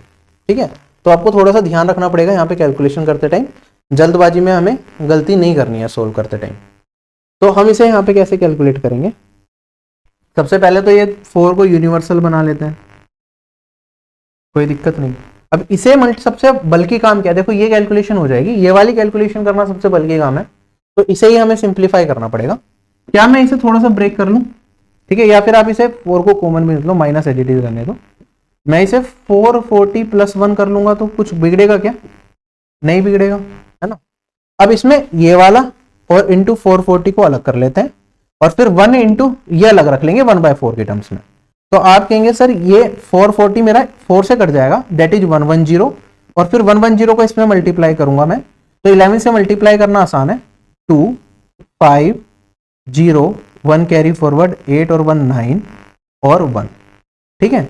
और उसके बाद एक पॉइंट वैसे ही हट जाएगा, तो एक पॉइंट पीछे जाएगी वैल्यू,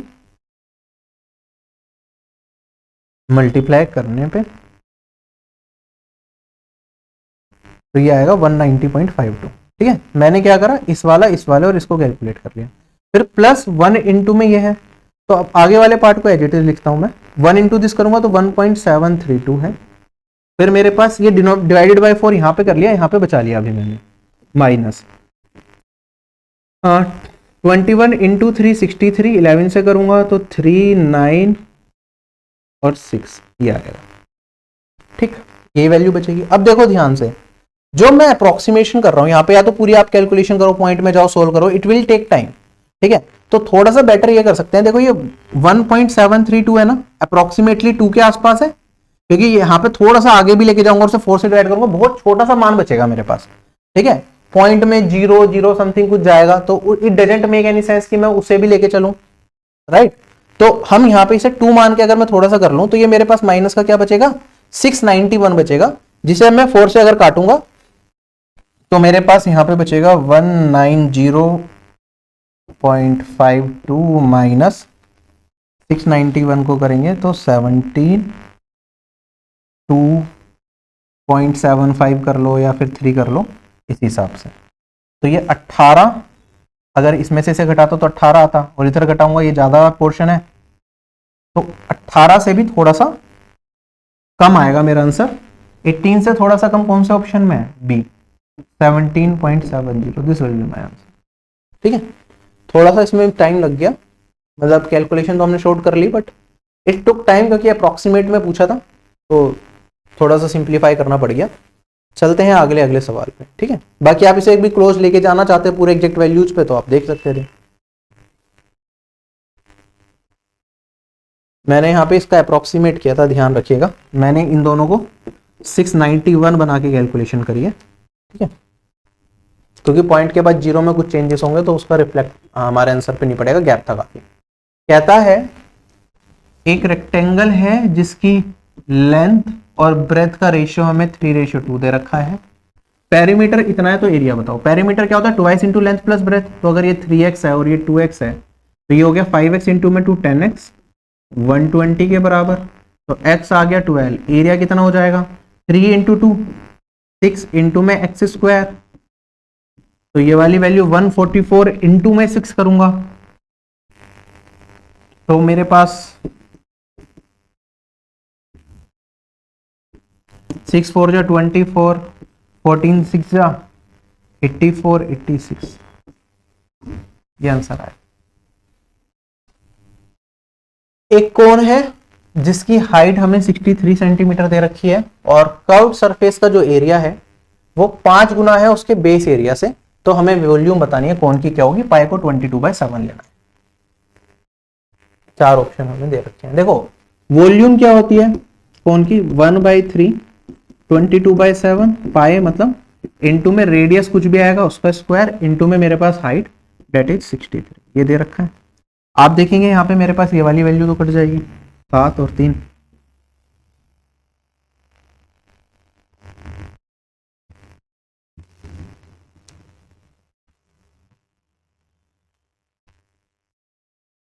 तो यहाँ पे ये आएगा मेरे पास 3, तो मेरे पास जो आंसर आ रहा है वो 66 इंटू में r स्क्वायर आ रहा है। पॉइंट में वैल्यू जा रही है, इसका मतलब हमें सिंप्लीफाई करके निकालना पड़ेगा रेडियस क्या होगा। एक स्टेटमेंट ये दे रखी थी कि भाई एरिया ऑफ बेस जो है ना उसका 5 गुना है कर्व्ड सरफेस एरिया। अच्छा कर्व्ड सरफेस एरिया क्या होता है, ये होता है pi R L, area of base होता है पाई आर स्क्वायर, तो 5 पाई आर स्क्वायर के बराबर हो गया। तो मैं यहाँ पे ये कह सकता हूँ कि जो पाई आर से पाई आर कट जाएगा, स्लांट हाइट मेरी 5r के बराबर हो जाएगी, तो ये r है तो स्लांट हाइट 5r हो गई, और हाइट मुझे दे रखी है 63। अगर आप देखें यहाँ पे, क्योंकि मुझे रेडियस की रिक्वायरमेंट है, तो इसमें से इसके स्क्वायर में से इसका स्क्वायर घटाऊंगा तो इसके स्क्वायर के बराबर, तो 25 माइनस 1 24r स्क्वायर किसके बराबर, 63 के स्क्वायर के बराबर, तो r स्क्वायर हो गया मेरे पास 63 इंटू 63 डिवाइडेड बाय 24, तो डायरेक्टली यहां पे लिख दूं 63 इंटू 63 डिवाइडेड बाय 24। अच्छा, अब इसे सॉल्व करना पड़ेगा हमारे पास, ये तो पूरा कट रहा है।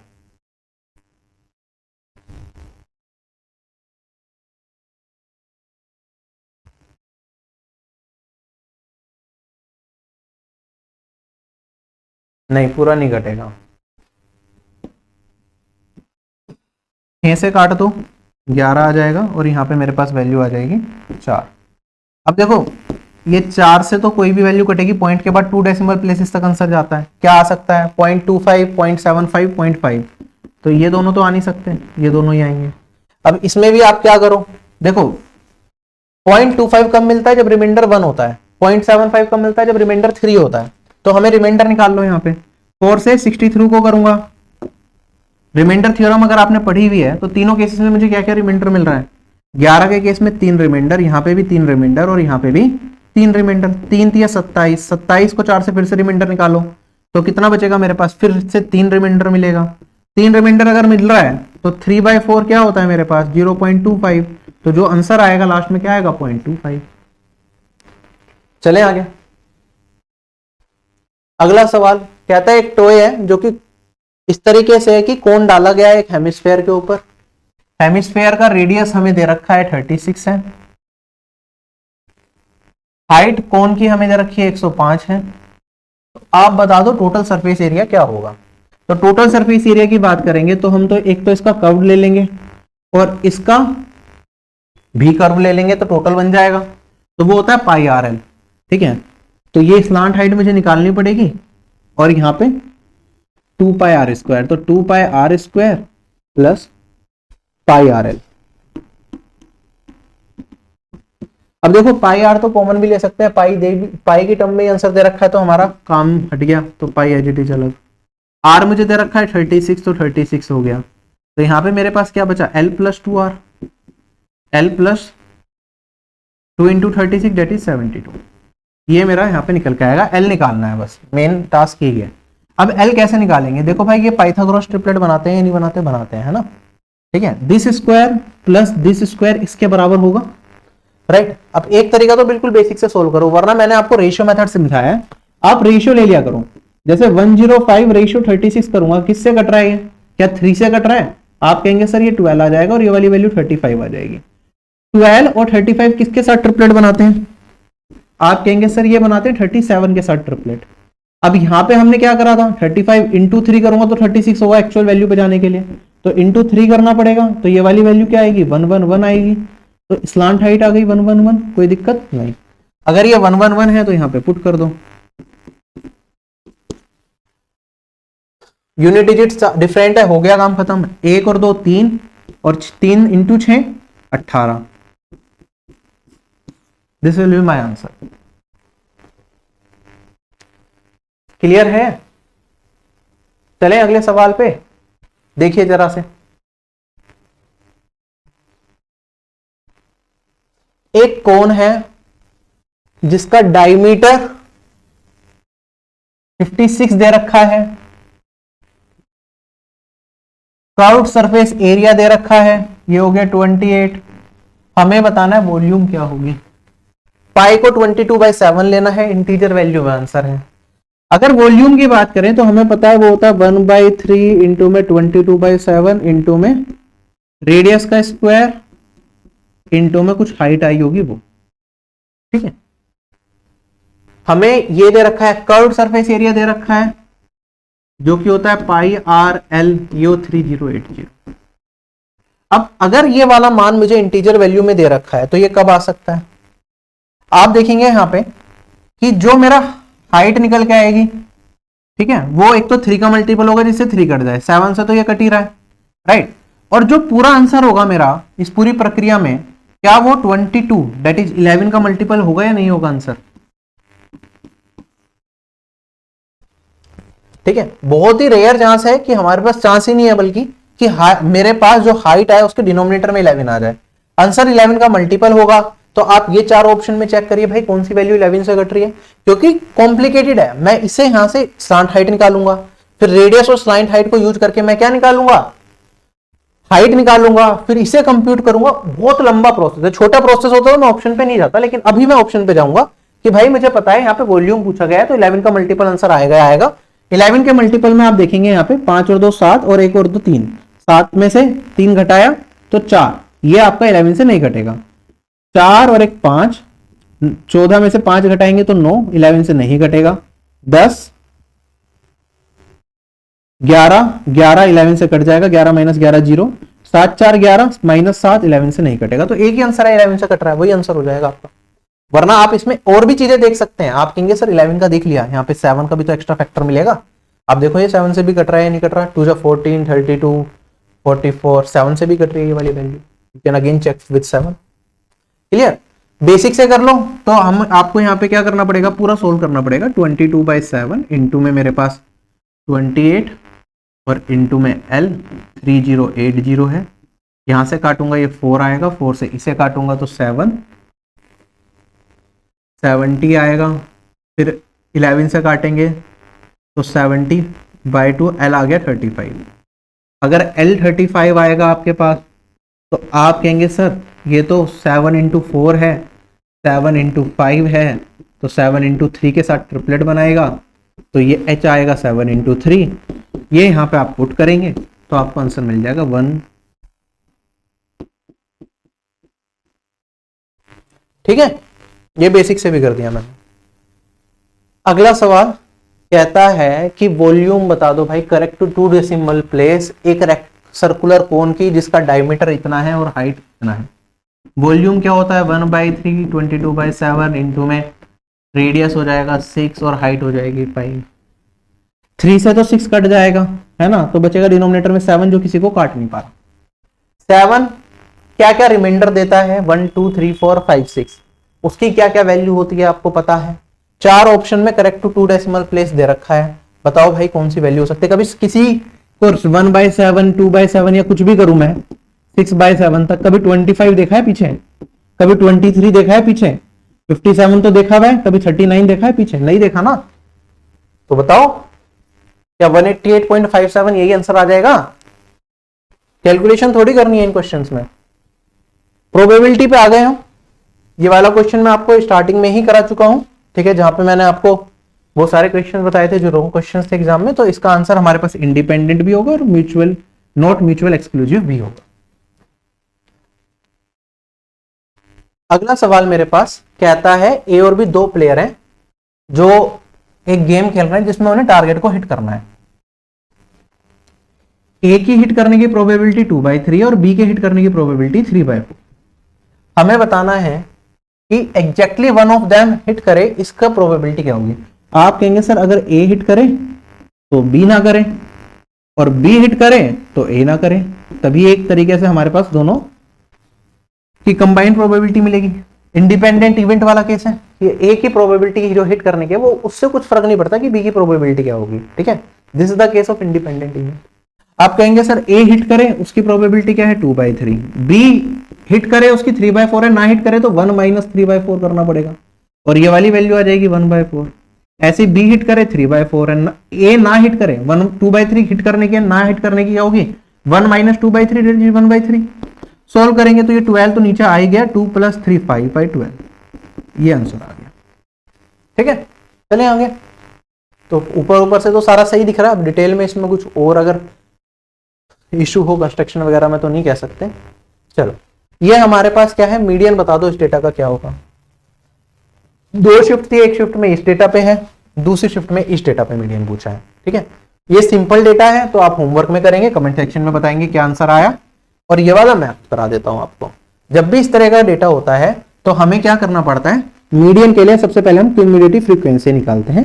क्यूमुलेटिव फ्रीक्वेंसी क्या होती है, जितनी भी फ्रीक्वेंसी हम एक एक करके ऐड करते हुए चलते हैं। अभी यहाँ पे मेरे पास 3 है तो 3 + 5 8, 8 + 4 12, 12 + 2 14 + 7 21 + 6 27 + 5 32, क्या यही आएगी।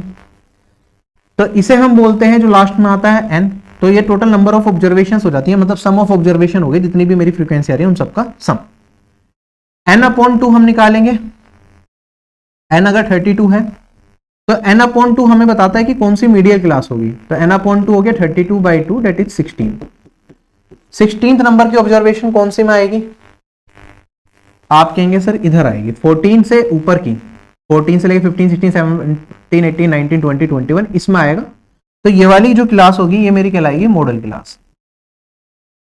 अगर मॉडल क्लास ये है तो मोड मेरा इसी के अंदर आने वाला है, मोड इसके अंदर आया, अब तो 20 से 25 होगा तो ये नहीं हो सकता, ठीक है। अब मोड का फॉर्मूला क्या होता है मेरे, सॉरी मीडियन का फॉर्मूला क्या होता है, मीडियन क्लास मैंने निकाल ली। मीडियन का फॉर्मूला होता है मेरे पास lower limit of the median class plus n/2 minus cumulative frequency. Cumulative frequency की जब बात करेंगे ये प्रीसीडिंग क्लास की फ्रीक्वेंसी की बात करते हैं, divided by frequency of the model class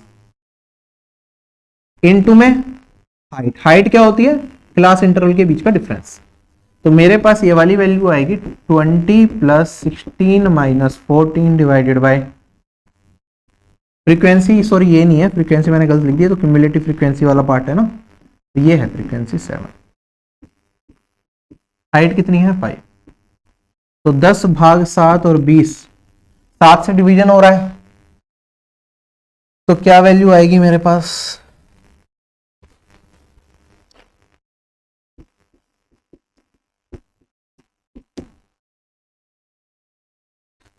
twenty 1.4 something कुछ जाएगा।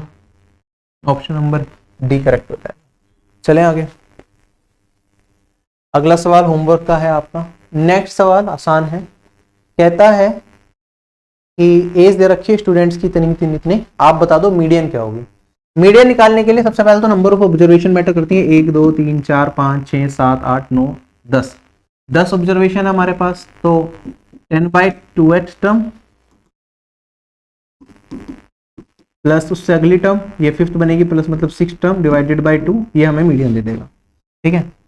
तो देखो अब सीक्वेंस में इंक्रीजिंग ऑर्डर में अरेंज करना है आपको, तो लिखने का तरीका क्या होता है, छोटी वैल्यूज हैं तो आप डायरेक्टली भी देख सकते हैं कि सबसे पहले कौन सा आएगा फिर कौन सा, वरना मेरा तरीका तो यही रहता है मैं सीक्वेंस में लिख लूँ। जैसे 12 लिखा, फिर 13 लिखा, फिर मेरे पास 16 है एज इट इज लिख दिया, फिर 18 एज इट इज लिख दिया, अब 14 आया तो यहाँ पे लिख दिया, इससे गलती नहीं होती कुछ, ठीक है। उसके बाद 19 आया तो हमने यहाँ पे लिख लिया, फिर मेरे पास 13 आया तो यहाँ पे लिख दिया, फिर मेरे पास 17 आया तो यहाँ पे लिख दिया, फिर 15 आया तो यहाँ पे लिख दिया, और फिर मेरे पास 11 आया तो यहाँ पे लिख दिया। 1 2 3 4 5th टर्म ये है, 6th टर्म ये है, इन दोनों का एवरेज 14.5 ही आएगा, 14 प्लस 15 डिवाइडेड बाय 2, यस, ठीक है। इस तरीके से गलतियां नहीं होती हैं। ऐसे ही मेरे पास अब ये डेटा दे दिया, आपसे कह रहा है कि भाई मोड बता दो इस डेटा का यूजिंग द इंपेरिकल फॉर्मूला। आपको डायरेक्टली मोड नहीं बताना, इंपेरिकल फॉर्मूला यूज करके बताना। इंपेरिकल फॉर्मूला क्या होता है? हम कहते हैं मोड होता है मेरा 3 मीडियन माइनस 2 मीन। तो आपको मीडियन भी निकालनी है, मीन भी निकालना है, और मोड फिर बताना है। तो भाई करते हैं सोल्व। सबसे पहले इंक्रीजिंग ऑर्डर में अरेंज कर लें मीडियन निकालने के लिए। तो आप कहेंगे सर 17 है, फिर 20 भी है, फिर 21 भी है, फिर 18 आ गया, फिर मेरे पास 25 आ गया, फिर 28 आ गया, 24 आ गया, जगह नहीं है तो नीचे लिख लो थोड़ा सा बना के, फिर मेरे पास 22 आ गया, फिर मेरे पास 16 आ गया, फिर मेरे पास 24 आ गया, फिर मेरे पास 25 आ गया, फिर मेरे पास 24 आ गया, ठीक है। यही डेटा है, कोई दिक्कत नहीं, हमने ऐसे लिख दिया, मेरे को पता है इसके बाद ये सारी वैल्यू सीक्वेंस में आएंगी, फिर ये है।